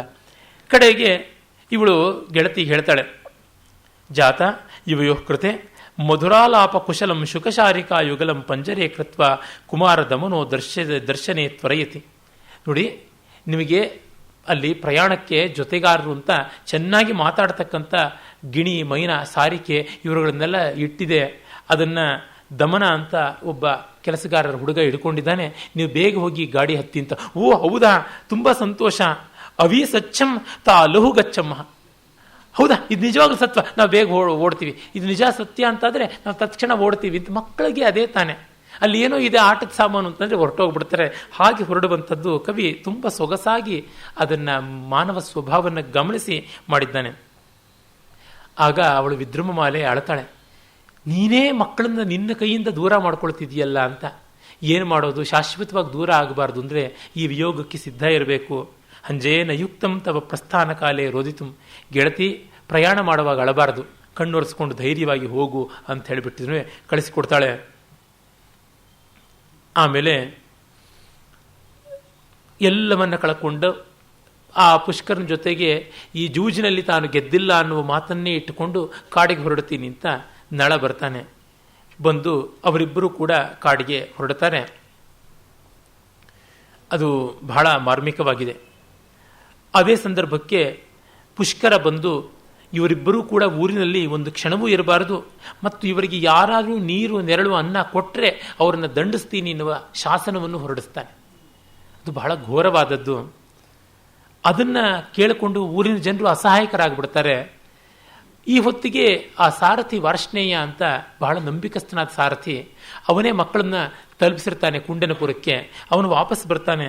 ಬಂದು ನೋಡಿ ಊರೆಲ್ಲ ಯಾಕೆ ಹೀಗೆ ಹಾಳು ಸುರಿತಾ ಇದೆ, ಪುರೇ ವಾಮಿ ಕಸ್ಮಾತ್ ದಧತಿನ ಸಮೃದ್ಧಿಂ ಕ್ಷಿತಿರುಹ ಕುತೋ ನ ಶ್ರೂಯಂತೆ ವಿಹಗಋತಯ ಶ್ರೋತ್ರ ಮಧುರಾಹ. ಏನು ಈಗ ಪಕ್ಷಿಗಳು ಹಾಡ್ತಾ ಇಲ್ಲ, ಮರಗಳು ಹೂಗಳು ಬಿಟ್ಟಿಲ್ಲ, ಜನ ಸಂತೋಷವಾಗಿಲ್ಲ, ನಿಜವಾಗಿ ನಮ್ಮ ರಾಜನಾಗಿ ಉಳಿದಿಲ್ಲ ಅಂತ ಅನ್ಸುತ್ತೆ ಅಂತಂದುಕೊಳ್ತಾನೆ. ಆಗ ಅವನಿಗೆ ಗೊತ್ತಾಗುತ್ತೆ, ಆಜ್ಞಾವಿಧೇಯೀಕೃತ ಭೂರ್ಭುವಸ್ವ, ತನ್ನ ಆಜ್ಞೆಯಿಂದ ಭೂರ್ಭುವಸ್ವಗಳನ್ನೆಲ್ಲ ಆಜ್ಞೆಯಲ್ಲಿಟ್ಕೊಂಡಿದ್ದ ಅಂತ. ಅದು ನೋಡಿ, ಭೂರ್ಭುವಸ್ವ ಅಂದರೆ ಭೂಮಿ, ಅಂತರಿಕ್ಷ, ಸ್ವರ್ಗ. ಆಜ್ಞಾವಿಧೇಯೀಕೃತ ಭೂರ್ಭುವಸ್ವ ಕಲತ್ರ ಮಾತ್ರ ಅನುಚರೋಸಿ ಜಾತಃ. ಈ ಹೊತ್ತು ಹೆಂಡತಿ ಮಾತ್ರ ಹಿಂಬಾಲಿಸ್ತಾ ಇರ್ತಕ್ಕಂಥ ಸಾಮಾನ್ಯ ಮನುಷ್ಯ ಆಗಿಬಿಟ್ಟಿದ್ದಾನೆ ಅಂತ. ಇಂಥ ಐರನಿ, ಇಂಥ ಕಾಂಟ್ರಾಸ್ಟ್ ಬಂದಿದೆ ಅಂತ. ವನಂ ಗತಃ ಪ್ರಾಪ್ಸ್ಯಸಿ ಕಾಮವಸ್ತಾಂ ಸ್ಥಿತೇತರಂ ಪಕ್ಷಂ ಇವೋಡು ರಾಜ. ಕೃಷ್ಣ ಪಕ್ಷಕ್ಕೆ ಬಂದ ಚಂದ್ರನಂತೆ ಆಗ್ಬಿಟ್ನಲ್ಲ ಅಂತಂದುಕೊಳ್ತಾನೆ. ಆಮೇಲೆ ಅವರು ಕಾಡಿಗೆ ಹೊರಡ್ತಾರೆ. ಕಾಡಿಗೆ ಹೊರಟಾಗ ದಮಯಂತಿಗೆ ಹೆಜ್ಜೆ ಇಡೋಕ್ಕಾಗೋದಿಲ್ಲ, ಮುಳ್ಳು ಕಲ್ಲುಗಳು ಚುಚ್ಕೊಳ್ಳೋದು, ಅವುಗಳದ್ದೆಲ್ಲ ಬಹಳ ಮಾರ್ಮಿಕವಾದ ಸೊಗಸಾದ ಕಾವ್ಯಮಯವಾದಂಥ ಚಿತ್ರಣ ಬರುತ್ತೆ. ಅವನು ಹೇಳ್ತಾನೆ, ನೀನು ಹೋಗ್ಬಿಡು ತವರು ಮನೆಗೆ ಅಂತ. ಇಲ್ಲ, ನಾನು ಎಂದೂ ಹೋಗೋಲ್ಲ ಅಂತ. ಇದೆಲ್ಲ ವ್ಯಾಸ ಭಾರತದಂತೆಯೇ ಬಹಳ ಚೆನ್ನಾಗಿ ಬರುತ್ತೆ. ಇದರ ಎಡಿಟರ್ಸ್ ಹೇಳ್ತಾರೆ, ಇಲ್ಲಿ ಬರುವ ಅನುಷ್ಟುಪ್ಪುಗಳನ್ನು ನೋಡಿದ್ರೆ as though they are picked up from the original EPIC Mahabharata ಅಂತ. ಅಷ್ಟು ಉದಾರ ಗಂಭೀರವಾಗಿರ್ತಕ್ಕಂಥ ಶ್ಲೋಕಗಳು ಬರ್ತವೆ. ಅವನು ಬಾಯಾರಿಕೆ ಅಂತ ಹೆಂಡತಿ ಹೇಳಿದಾಗ ಒಂದು ಬಾವಿ ಹತ್ತಿರಕ್ಕೆ ಹೋಗ್ತಾನೆ. ಆ ಬಾವಿ ನೋಡಿ ಹೇಗಿರುತ್ತೆ, ಆಪೋಸ್ಯ ನಿಮ್ನ ಗರ್ತೆ ಸರಸಃ ಪರಿಶುಷ್ಯತೋ ನಿದಾಘ ಕೃಶಾಹ ಕಂಠೇ ವಿವರ್ತಮಾನ ಭಾಂತಿ ಮುಮೂರ್ಷೋರಿವ ಪ್ರಾಣಾಹ. ತಳಾದಲ್ಲಿ ನೀರಿರುತ್ತೆ. ಅದು ಹೇಗಿರುತ್ತೆ ಅಂದರೆ ಪ್ರಾಣ ಗಂಟಲಲ್ಲಿ ಹೋಗೋಕ್ಕೆ ಸಿದ್ಧನಾದ ಮನುಷ್ಯನ ಸ್ಥಿತಿಯಲ್ಲಿದ್ದಂತೆ ಕಾಣಿಸುತ್ತೆ ಅಂತ. ಇಷ್ಟು ಒಳ್ಳೆಯ ಹೋಲಿಕೆ. ಕಂಠೇ ನಿವರ್ತಮಾನ ಇವ ಮುಮೂರ್ಷೋ ಪ್ರಾಣಾಹ ಅಂತ ಸೊಗಸಾದ ಚಿತ್ರಣ. ಆಮೇಲೆ ಅವನು ವರುಣನನ್ನು ಪ್ರಾರ್ಥನೆ ಮಾಡ್ತಾನೆ. ಇವರೆಲ್ಲ ವರ ಕೊಟ್ಟಿರ್ತಾರಲ್ಲ, ಸದ್ಯ ಸಮುಚ್ಚಲಂತ್ಯೇತಾಹ ಕಿಮಪ್ಯಾಪೋ ಮನೋರಮಾಹ ವಿಪರಾವೃತ ಭಾಗ್ಯಾನಾಂ ನರಾಣಾಂ ಇವ ಸಂಪದ. ಆಗ ತಕ್ಷಣ ಬಾವಿಯಿಂದ ಉಕ್ಕಿರುತ್ತೆ ನೀರು. ಇದು ಹೇಗಿದೆ ಅಂತಂದರೆ ಮರಳಿ ಪಡ್ಕೊಂಡ ಸ್ವತ್ತು ಮನುಷ್ಯರಿಗೆ ಎಷ್ಟು ಸಂತೋಷ ಕೊಡುತ್ತೋ ಆ ರೀತಿ ಉಕ್ಕೇರಿ ಬರ್ತಾ ಇದೆ ನೀರು ಅಂತ ಹೇಳ್ತಾನೆ. ಅವನು ನೀರು ತರೋದ್ರೊಳಗಾಗಿ ಸುಸ್ತಾಗಿ ಅವಳು ಪಾಪ ಮಲಗಿಬಿಟ್ಟಿರ್ತಾಳೆ. ಅದು ನೋಡಿ ಅವನಿಗೆ ಬಹಳ ದುಃಖವಾಗುತ್ತೆ. ಇವಳು ಮಲ್ಲಿಗೆ ಹಾಸಿಗೆಯಲ್ಲಿ ನಿದ್ರೆ ಬರದೆ ಹೊರಳಾಡ್ತಾ ಇದ್ದವಳು ಈಗ ಮಣ್ಣಿನ ಮೇಲೆ, ಕಲ್ಲಿನ ಮೇಲೆ ಹಾ ಅಂತ ಮಲಗಿಬಿಟ್ಟಿದ್ದಾಳಲ್ಲ, ಇದು ನೋಡಿದಾಗ ಏನನ್ಸುತ್ತೆ ಅಂತ ಹೇಳ್ಬಿಟ್ಟು. ಆಗ ಕಲಿ ಬರ್ತಾನೆ. ಈ ಗಂಡ ಹೆಂಡತಿ ಇನ್ನೂ ಇಷ್ಟು ಅನ್ಯೋನ್ಯತೆ ಇದೆಯಲ್ಲ, ಇವನನ್ನು ಎಲ್ಲ ವಿಧದಿಂದಲೂ ರಿಕ್ತನನ್ನಾಗಿ ದರಿದ್ರನ್ನಾಗಿ ಮಾಡಬೇಕು. ಕಟ್ಟಿಕೊಂಡವಳು ಕೂಡ ಇರಬಾರ್ದು ಹತ್ತಿರ. ಹಾಗೆ ಮಾಡಿದೊರ್ತು ನನಗೆ ಸಮಾಧಾನ ಇಲ್ಲ. ಅನಯೋಹೋ ವಿಯೋಗಾವಧಿಶ್ಚಮೇ ಪ್ರತಿಜ್ಞಾಭಾರ. ಇವರು ಪರಸ್ಪರ ದೂರ ಹೋಗೋವರೆಗೂ ನನ್ನ ಭಾರ ತೀರೋದಿಲ್ಲ ಅಂತಂದುಕೊಂಡು ಅವನು ರಾಜನನ್ನು ಮತ್ತೆ ಪ್ರವೇಶ ಮಾಡಿ ಅವನ ಬುದ್ಧಿ ಕೆಡಿಸಿ ಅಲ್ಲಿಂದ ಓಡಿಸಬೇಕು ಅಂತ ಅಂದುಕೊಳ್ತಾ ಇರ್ತಾನೆ. ಆಗಲೇ ಪಕ್ಷಿಗಳೆರಡು ಕಾಣಿಸ್ಕೊಳ್ಳುತ್ತವೆ. ಪಕ್ಷಿಗಳನ್ನು ಹಿಡಿತೀನಿ ಅಂತ ತನ್ನ ಉತ್ತರೀಯವನ್ನು ಹಾಕ್ತಾನೆ. ಆ ಉತ್ತರೀಯದ ಸಮೇತ ಪಕ್ಷಿಗಳು ಹಾರೋಗ್ಬಿಡುತ್ತವೆ. ಅದು ಮೂಲದಲ್ಲಿರೋದನ್ನೇ ಬಹಳ ಚೆನ್ನಾಗಿ ತುಂಬ ರಮಣೀಯವಾಗಿ ಅವನು ಹೇಳ್ತಾನೆ. ಮಾಂಸೋಪಯೋಗ ದನಯೋ ಪ್ರಾಣಯಾತ್ರಾ ಭವಿಷ್ಯತಿ ಸಪ್ತಾಹ ಧನ್ಯತೋ ರಾಜ್ಞಾ ಮೃಗಯಾನ ವಿಗರ್ಹಿತ. 7 ದಿವಸ ಕ್ಷತ್ರಿಯರಿಗೆ ಊಟಕ್ಕಿಲ್ಲದೆ ಇದ್ದರೆ ಅವರಾಗ ಬೇಟೆ ಆಡಬಹುದು ಅಂತ ಧರ್ಮಶಾಸ್ತ್ರ ಇದೆ. ನಾವು 7 ದಿವಸ ಉಪವಾಸ ಮಾಡಿದ್ದೀವಿ, ಹಾಗಾಗಿ ಈಗ ಈ ಪಕ್ಷಿಗಳನ್ನು ಹಿಡಿದು ತಿನ್ನೋದಕ್ಕೆ ಧರ್ಮಶಾಸ್ತ್ರದ ಪರ್ಮಿಷನ್ ಇದೆ, ಹಾಗಾಗಿ ಹಿಡಿತೀನಿ ಅಂತಾನೆ ಅಂತ ಆ ನಳನ ಧರ್ಮ ಪ್ರಜ್ಞೆಯನ್ನು ತೋರಿಸ್ತಾನೆ. ಅಷ್ಟು ದಿವಸ ಪಾಪ ಅವರು ಹಸ್ತಿದ್ದಾರಲ್ಲ ಅದನ್ನು ತೋರಿಸ್ತಾನೆ. ಖೇಲಂ ಯಾತಿ ವಿರೌತಿ ಚಂಚಲತೆಯ ಶಾಖಾಂ ಸಮಾಲಂಬತೆ ಮಾರ್ಗೇ ತಿಷ್ಠತಿ ಪಕ್ಷತಿ ವಿತನುತೆ ನುಡ್ಡೀಯತೆ ತ್ರಸ್ಯತಿ ಪ್ರತ್ಯಾಸನ್ನಮಿದಂ ಶಕುಂತಯುಗಲಂ ಕೌತೂಹಲ ಲಾಘವ ಪ್ರಕ್ಷಿಪ್ತಾಂಶುಕ ಜಾಲ ಬಂಧ ವಿಧುರಂ ರೋದ್ಧುಂ ಮನೋ ಧಾವತಿ. ಆ ಪಕ್ಷಿಗಳು ಇಲ್ಲಿ ಕೂತು ಅಲ್ಲಿ ಹಾರಿ ಇನ್ನೇನು ಕೈಗೆ ಸಿಕ್ಬಿಡುತ್ತವೆ ಅಂತ ಅಲ್ಲಾಡೋದೇ ಇಲ್ಲ ಅಂತ, ನಮಗಾಗಿಯೇ ಇದೆ ಅಂತ, ಹೀಗೆಲ್ಲ ಆಗ್ತಾ ಇವೆ ಅಂತ ಅವನು ಬಟ್ಟೆಯನ್ನು ಹಾಕ್ತಾನೆ. ಅವು ಬಟ್ಟೆಯ ಸಮೇತ ಹೊರಟೋಗ್ಬಿಟ್ಟಿದ್ರೂ ಹೇಳುತ್ತವೆ, ನಮ್ಮನ್ನು ನೀನು ಏನು ಅಂತ ಅಂದುಕೊಂಡೆ, ನೀನು ಯಾವ ಪಗಡೆಯನ್ನು ಆಡದಿಯಲ್ಲ ಆ ಪಗಡೆಯ ಕಾಯಿಗಳು ನಾವು. ಕಿಮಕ್ಷೈ ಕಿಂ ವಿಹಂಗಾಭ್ಯಾಂ ಪುಷ್ಕರೇಣಾಪಿ ತೇನ ಕಿಂ ವಿಜಾನತಾಪ್ಯಹಂ ಮೂಢೇನ ಆತ್ಮನೀವಾಸ್ಮಿ ವಂಚಿತಃ ಧರ್ಮಜ್ಞಸ್ಯಾಪಿ ಧರ್ಮಜ್ಞೈ ರಕ್ಷೆ ಅಕ್ಷಯ ಕ್ರೀಡಾ ಕಥಂ ಮಮ ವಿಹಂಗ ವಧ ಸಂಕಲ್ಪೋ ನೃಶಂಸಸ್ಯೇವ ಮೇ ಕಥಂ. ಅವನಾಗ ಅಂದ್ಕೋತಾನೆ, ನಾನು ಧರ್ಮಜ್ಞ, ಬಡಪಾಯಿ ಪಕ್ಷಿಗಳನ್ನು ಕೊಲ್ಲಬೇಕು ಅನ್ನೋ ಬುದ್ಧಿ ಹೇಗೆ ಬಂತು? ಈ ಜೂಜಾಟದ ಪ್ರಭಾವ, ಕಲಿಯ ಪ್ರಭಾವ ಇರಬೇಕು, ಹೀಗಲವಾದರೆ ಆಗ್ತಿರ್ಲಿಲ್ಲ, ಇದು ನಾನು ಮಾಡ್ಕೊಂಡಂಥದ್ದು, ನನ್ನ ಪತನ ಇಲ್ಲಿಗೆ ಬಂತು ಅಂತ ಅವನು ಬಹಳ ದುಃಖ ಪಡ್ತಾನೆ. ಅವನು ಮತ್ತೆ ಬರೋದ್ರೊಳಗಾಗಿ ಅವಳು ನಿದ್ದೆ ಮಾಡಿಬಿಡ್ತಿರ್ತಾಳೆ. ಬಾಯಾರಿಕೆ ಅಂತಂದವಳು ನೀರು ಬರೋದ್ರೊಳಗಾಗಿ ನಿದ್ದೆ ಮಾಡಿದ್ಲು. ಈಗ ಹಸಿವಿಗೆ ಏನಾದ್ರು ಸಿಗುತ್ತೆ ಅನ್ನೋದ್ರೊಳಗಾಗಿ ನಿದ್ದೆ ಮಾಡಿದ್ದಾಳೆ. ಅಂದರೆ ನಿದ್ರೆ, ಹಸಿವು, ಬಾಯಾರಿಕೆ ಎಲ್ಲವನ್ನೂ ಮೀರಿಸಿ ಬರ್ತಕ್ಕಂಥದ್ದು. ಅವಳು ಚೆನ್ನಾಗಿ ನಿದ್ರೆ ಮಾಡ್ತಾ ಇದ್ದಾಳೆ ಅಂತ ಅನ್ನೋದು ಅವನಿಗೆ ಎಷ್ಟು ಚೆನ್ನಾಗಿ ಗೊತ್ತಾಗುತ್ತೆ ಅಂದರೆ, ಹಾರ ಇಲ್ಲದ ಎದೆ ಏರಳಿಯುತ್ತ ಸಮವಾಗಿದೆ, ಮತ್ತೆ ಆ ಮೈ ಮೇಲೆ ಯಾವ ಒಡವೇನೂ ಇಲ್ಲ, ಅರ್ಧ ಬಟ್ಟೆ ಕೂಡ ಇವನು ಹರಿದು ಉಟ್ಕೊಂಡು ಬಿಟ್ಟಿದ್ದಾನೆ. ಹಾಗಾಗಿ ಅರೆತೆರೆದ ಮೈಯಲ್ಲಿ ಆ ನಿದ್ರೆಯ ಕಾರಣ ಅಂಗಗಳೆಲ್ಲ ಪ್ರಫುಲ್ಲವಾಗಿ ಸಡಿಲಾಗಿವೆ. ಇದರಿಂದ ಇವಳಿಗೆ ಒಳ್ಳೆ ನಿದ್ರೆ ಬಂದಿದೆ ಅಂತ ಅನ್ಸುತ್ತೆ ಎನ್ನುವ ಅಬ್ಸರ್ವೇಷನ್ನು. ಆಮೇಲೆ ಸುಪ್ತಾ ಮನಾಥಾಂ ಸ್ತ್ರೀಯಮಾರ್ಯಶೀಲಾಂ ವಿಹಾಯ ನಿರ್ಲಜ್ಜ ಕಥಂ ಪ್ರಯಾಸಿ ಗಚ್ಚನ್ನ ಮರ್ಷಾದಿವ ವಿಘ್ನಹೇತು ವಿಘ್ನತೋಹಂ ಇತೀವ ದೇವ್ಯಾ ವಸನಾಂಚಲೇನ. ಇವನು ಹೊರಡ್ತೀನಿ ಅಂತನ್ನೋದ್ರೊಳಗಾಗಿ ಅವಳು ಸೀರೆಯನ್ನು ಪೂರ್ತಿ ಹರಿದಿರೋದಿಲ್ಲ, ಉಟ್ಕೊಂಡೇ ಇರ್ತಾನೆ ಅರ್ಧ ಸೀರೆಯನ್ನ. ಅವನು ಎದ್ದಾಗ ಆ ಸೀರೆ ಎಳೆಯುತ್ತೆ ಅವನನ್ನ. ಪಾಪಿ, ಇಂಥ ಸಾಧ್ವಿಯನ್ನು ಬಿಟ್ಟು ಹೋಗ್ತೀಯಾ ಅಂತ ಜಗ್ಗಿ ಎಳೆಯುವ ತರಹ ಆ ಪ್ರೀತಿಯೇ ವಸ್ತ್ರರೂಪವನ್ನು ತಾಳಿದೆ ಅನ್ನುವಂತೆ ದಬಾಯಿಸ್ತಾ ಇದೆ, ಅವನನ್ನು ಧಿಕ್ಕರಿಸ್ತಾ ಇದೆ ಅನ್ನುವಂತೆ ಆಗ್ತಾ ಇದೆ ಅಂತ ಅವನು ಹೇಳ್ಕೊತಾನೆ. ಏನೇ ಆಗಲಿ, ಯದಸ್ತು ತದಸ್ತು, ಏನಾಗುತ್ತೋ ಅದಾಗಲಿ, ನಾನು ಹೊರಡ್ತೀನಿ ಅಂತ ಹೇಳಿಬಿಟ್ಟಿದ್ದನು ಕತ್ತರಿಸಿಕೊಳ್ತಾನೆ. ನನು ಹೇಮ ವಿಹಂಗ ಸೂತ್ರಿತಂ ದೃಢಬದ್ಧಂಚ ತಥಾ ಸ್ವಯಂವರೆ ಸ್ವಯಮದ್ಯ ಸುರಕ್ಷಿತಂ ಪ್ರಿಯ ಪ್ರಣಯ ಗ್ರಂಥಿ ಮಹಂ ಶಠೋಚ್ಛಿನತ್ ಅಚ್ಛಿನಂ.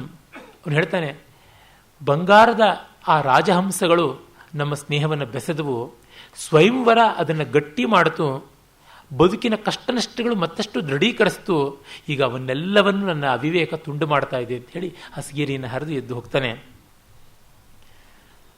ಕುಲಂಚ ಶೀಲಂಚ ದಯಾಲುತಾಚ ಧರ್ಮಶ್ಚ ಸತ್ಯಂಚ ಯಶಸ್ಸುಖಂಚ ಕಿಂನಾಮ ನತ್ಯಕ್ತಮಿಮಾಂವನ ಅಂತೆ ದೇವೀಂ ಪರಿತ್ಯಕ್ತವತಾ ಮಯಾದ್ಯ ಸ್ನೇಹೇನ ನಿಯತೆಯನ್ಯತ್ರ ಮೋಹೇನ ಅನ್ಯತ್ರ ನಿಯತೆ ಮಂತಸ್ಯ ಮಮ ದೋಲೇವ ಮತಿರಾಯಾತಿ ಯಾತಿ ಚ.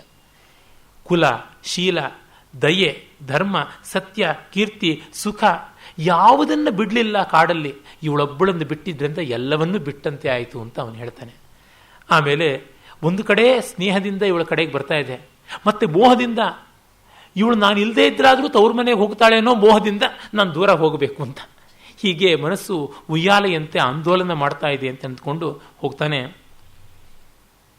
ಆಮೇಲೆ ಎದ್ದ ಮೇಲೆ ಅವಳು ಏನಂತ ಆಡಬಹುದು?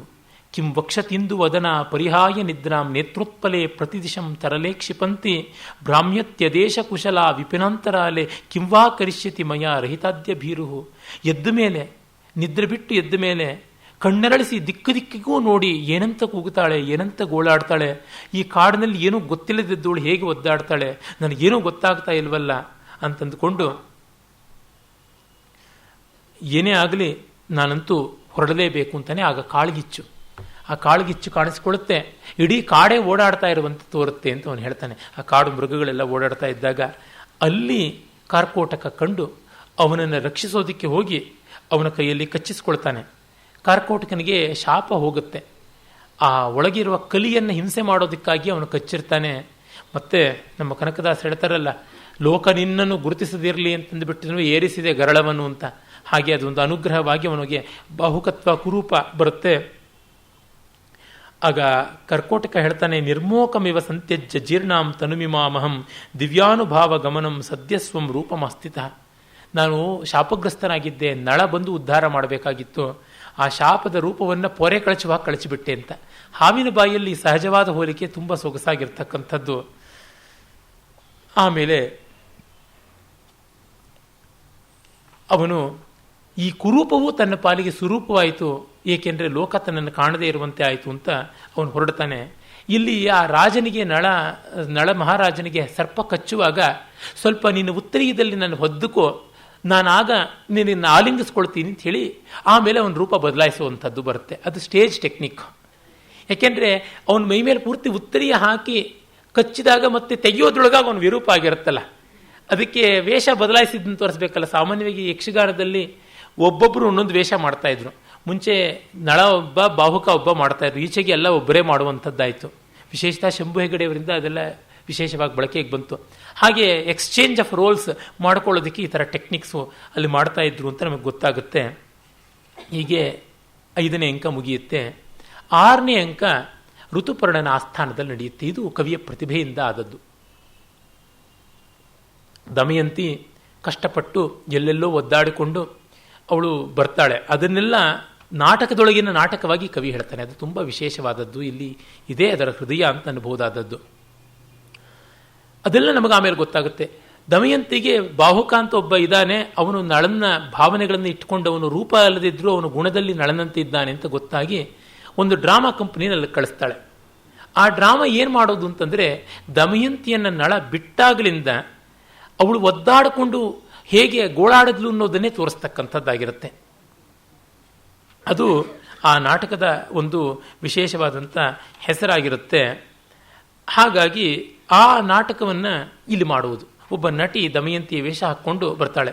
ಸುಪ್ತಾಂ ಅನಾಥಾಂ ವಿಪಿನೇ ವಿಹಾಯ ಕೃಪಣಾಂ ಸ್ತ್ರಿಯಂ ಗತಃ ಕಿಂ ತವ ಲೋಕೇಸ್ಮಿನ್ ಕಸ್ತ್ವಧನ್ಯೋ ನ ದೂಯತೆ ಅಂತ.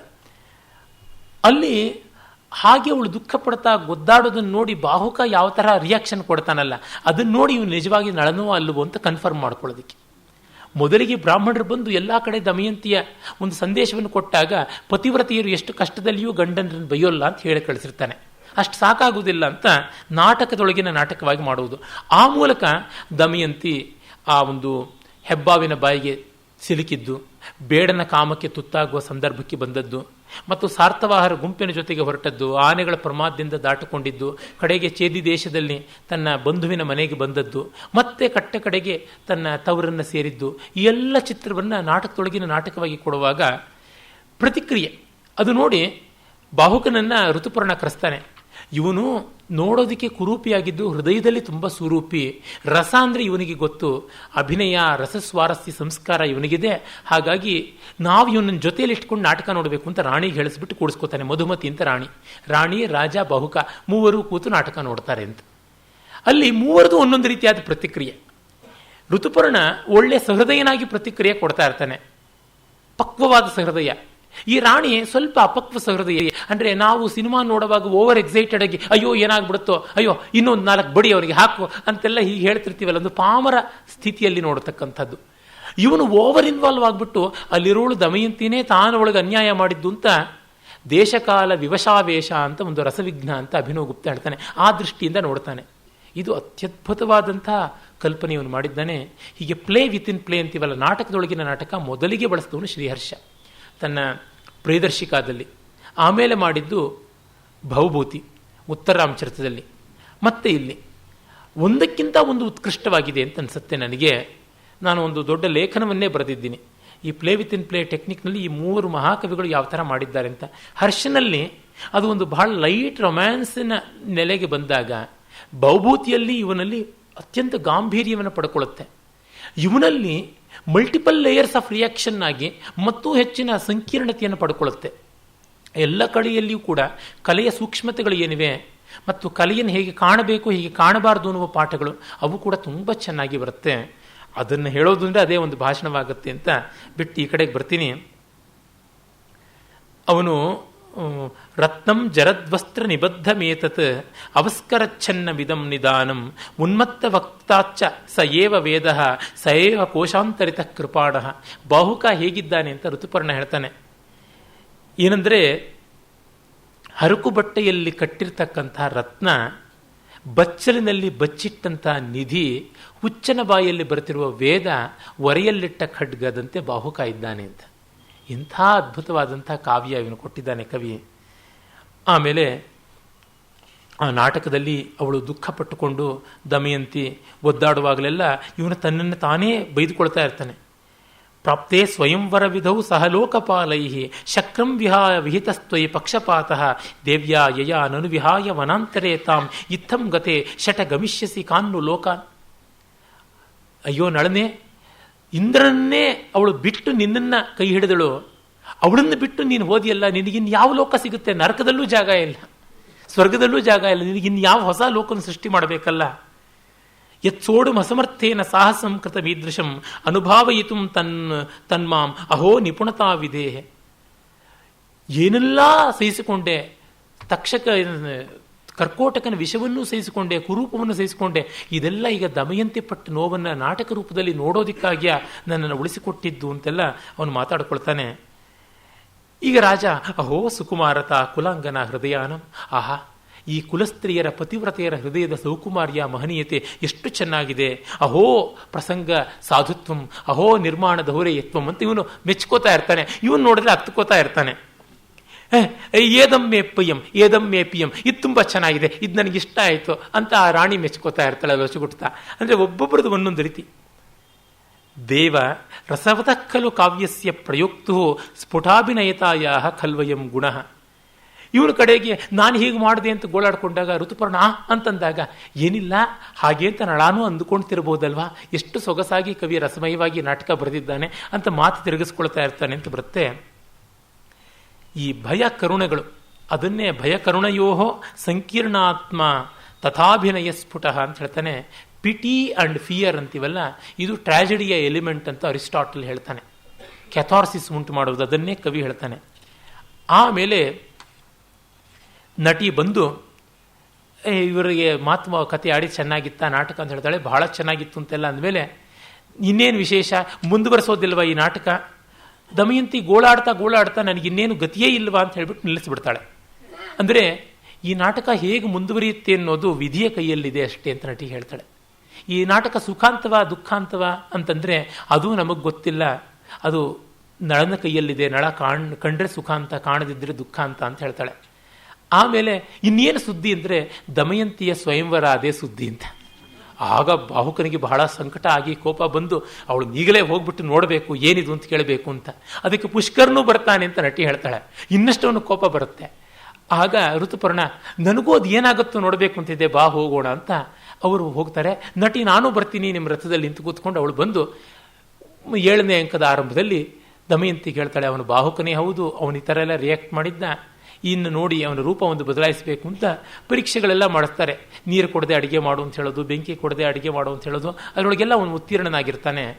ಆಮೇಲೆ ದಮಯಂತಿಯ ಮಗ ಇಂದ್ರಸೇನ ಅವನು ಪುಷ್ಕರನ ಮೇಲೆ ಯುದ್ಧಕ್ಕೆ ನಿಲ್ತೀನಿ ಅಂತ ಹೇಳ್ತಾನೆ. ಆಗ ಬಾಹುಕ ತಾನು ಪುಷ್ಕರನನ್ನ ಬಾಹುಕನ ವೇಷದಲ್ಲಿ ಜೂಜಾಡಿ ಗೆಲ್ತಾನೆ ಅಂತ ಕವಿ ಒಂದು ಸೊಗಸಾದ ಕಲ್ಪನೆ ಮಾಡ್ತಾನೆ. ಹಾಗೆ ಇವರಿಗೆ ಇನ್ನಷ್ಟು ಅವನೇ ನಿಜ ನಳ ಇರಬಹುದು ಅಂತ ಗೊತ್ತಾಗುತ್ತೆ. ಮತ್ತೆ ನಳ ತಾನು ತನ್ನ ದಿವ್ಯ ವಸ್ತ್ರ ಕರ್ಕೋಟಕ ಕೊಟ್ಟಿದ್ದನ್ನು ಹಾಕಿಕೊಂಡು ಮತ್ತೆ ಸ್ವಸ್ಥನಾಗ್ತಾನೆ. ಆಗ ದಮಯಂತಿ ಬಂದು ಕಾಲಿಗೆ ಬೀಳ್ತಾಳೆ. ಜೇತು ಭಟ್ಟ, ಜಯಿಸಲಿ ನನ್ನ ಪತಿ ಅಂತಂದಾಗ ಅವನು ಆಹಾ ಅಂತ ಹೇಳಿಬಿಟ್ಟು ವಿದ್ರುಮಾಲೆಗೆ ಉತ್ಥಾಪ್ಯತಾಂ ಭವತಃ ಸ್ವಯಂವರ ಕನ್ಯಕ, ನಿಮ್ಮ ಸ್ವಯಂವರ ಕನ್ಯಕೆಯನ್ನು ಎಬ್ಬಿಸಿ ಅಂತಂತಾನೆ. ಅವನಿಗೆ ಅವಳು ಮತ್ತೆ ಮದುವೆ ಮಾಡ್ಕೊಳ್ತಾಳೆ ಅನ್ನೋದು ಕೋಪ ಬಂದಿರುತ್ತೆ. ಆಗ ದಮಯಂತಿಗೆ ಬಹಳ ಬೇಸರ ಆಗುತ್ತೆ. ನಿನ್ನಂಥ ವ್ಯಕ್ತಿಯಿಂದ ಇಂಥ ಮಾತು ಕೇಳ್ಕೊಂಡು ನಾನು ಬದುಕಬೇಕಾ, ಬೆಂಕಿಗೆ ಬೀಳ್ತೀನಿ ಅಂತಾಳೆ. ಆಗ ಅಗ್ನಿಯೇ ಬಂದು ಇವಳು ಮಹಾಸಾಧ್ವಿ, ಇವಳನ್ನು ನೀನು ಸಂದೇಹ ಪಟ್ಟರೆ ಶಚಿಯನ್ನ, ಅರುಂಧತಿಯನ್ನ, ಗೌರಿಯನ್ನ ಸಂದೇಹ ಪಟ್ಟಂತೆ ಆಗುತ್ತದೆ ಅಂತ. ಆಗ ನಾಟಕ ಸುಖಾಂತ ಆಗುತ್ತದೆ ಅಂತ ಬರುತ್ತೆ. ಬೇಕಾದಷ್ಟು ಒಳ್ಳೆ ಪದ್ಯಗಳು, ಒಳ್ಳೊಳ್ಳೆ ಭಾವನೆಗಳು, ಸಂಭಾಷಣೆಗಳು ಸಮೃದ್ಧವಾಗಿರ್ತಕ್ಕಂಥದ್ದು ಭರತವಾಕ್ಯದಲ್ಲಿ ಕವಿ ಹೇಳ್ತಾನೆ ನೋಡಿ. ಪ್ರಮುದಿತ ಸುಜನ ಸಮೃದ್ಧ ಸಸ್ಯ ಭವತು ಮಹಿ ವಿಜಯೀ ಚ ಭೂಮಿಪಾಲ ಕವಿಭಿರುಪಹೃತ ನಿಜ ಪ್ರಬಂಧೆ ಗುಣಕಣಿಕಾಪ್ಯನುಗೃಹ್ಯತಾಂ ಗುಣಜ್ಞೈ ಅಂತ. ಜಗತ್ತಿಗೆ ಒಳ್ಳೆಯದಾಗಲಿ, ನೆಲ ಸಮೃದ್ಧವಾಗಲಿ, ಮಳೆ ಚೆನ್ನಾಗಿ ಬರಲಿ, ರಾಜರು ಸರಿಯಾಗಿ ಪಾಲಿಸಲಿ, ವಿಜಯಿಗಳಾಗಲಿ, ಹಾಗೆ ಸಹೃದಯರು ಕವಿಗಳ ಒಳ್ಳೆಯ ಸೂಕ್ತಿಗಳ ಸ್ವಲ್ಪ ಗುಣ ಇದ್ದರೂ ಮೆಚ್ಚಿಕೊಂಡು ಅದನ್ನು ಹೃದಯದಲ್ಲಿ ತುಂಬಿಕೊಳ್ಳುವಂತೆ ಆಗಲಿ ಅಂತ ಹೇಳಿ ಮುಗಿಸ್ತಾನೆ. ಇಷ್ಟು ಚೆನ್ನಾಗಿರುವ ನಾಟಕ ಹೆಚ್ಚು ಜನಪ್ರಿಯವಾಗಲಿ ಅಂತ ನನ್ನ ಅಪೇಕ್ಷೆಯಿಂದ ಈ ಮಾತಾಡದೆ ಇದರ ಕನ್ನಡ ಅನುವಾದವನ್ನು ಮಾಡ್ತಾ ಇದ್ದೀನಿ. ಎಂದು ಮುಗಿಯುತ್ತೋ ಗೊತ್ತಿಲ್ಲ. ನಾಳೆ ಈ ದಿವಸ ಈ ಕರುಣ, ನೆನ್ನೆಯೂ ಕರುಣ, ರಾಮಾಯಣಕ್ಕೂ ನಳಚರಿತ್ರೆಗೂ ತುಂಬ ಸಾಮ್ಯ ಉಂಟು. ಈ ಕರುಣದಿಂದ ನಾಳೆ ನಾಡ್ದು ಸಂಪೂರ್ಣ ಹಾಸ್ಯ ವಿನೋದಕ್ಕೆ ಬರ್ಬೋದು. Very light and delightful place. ಭಗವದ್ ಅಜ್ಜುಕೀಯಂ ನಾಳೆ. ನಮಸ್ಕಾರ.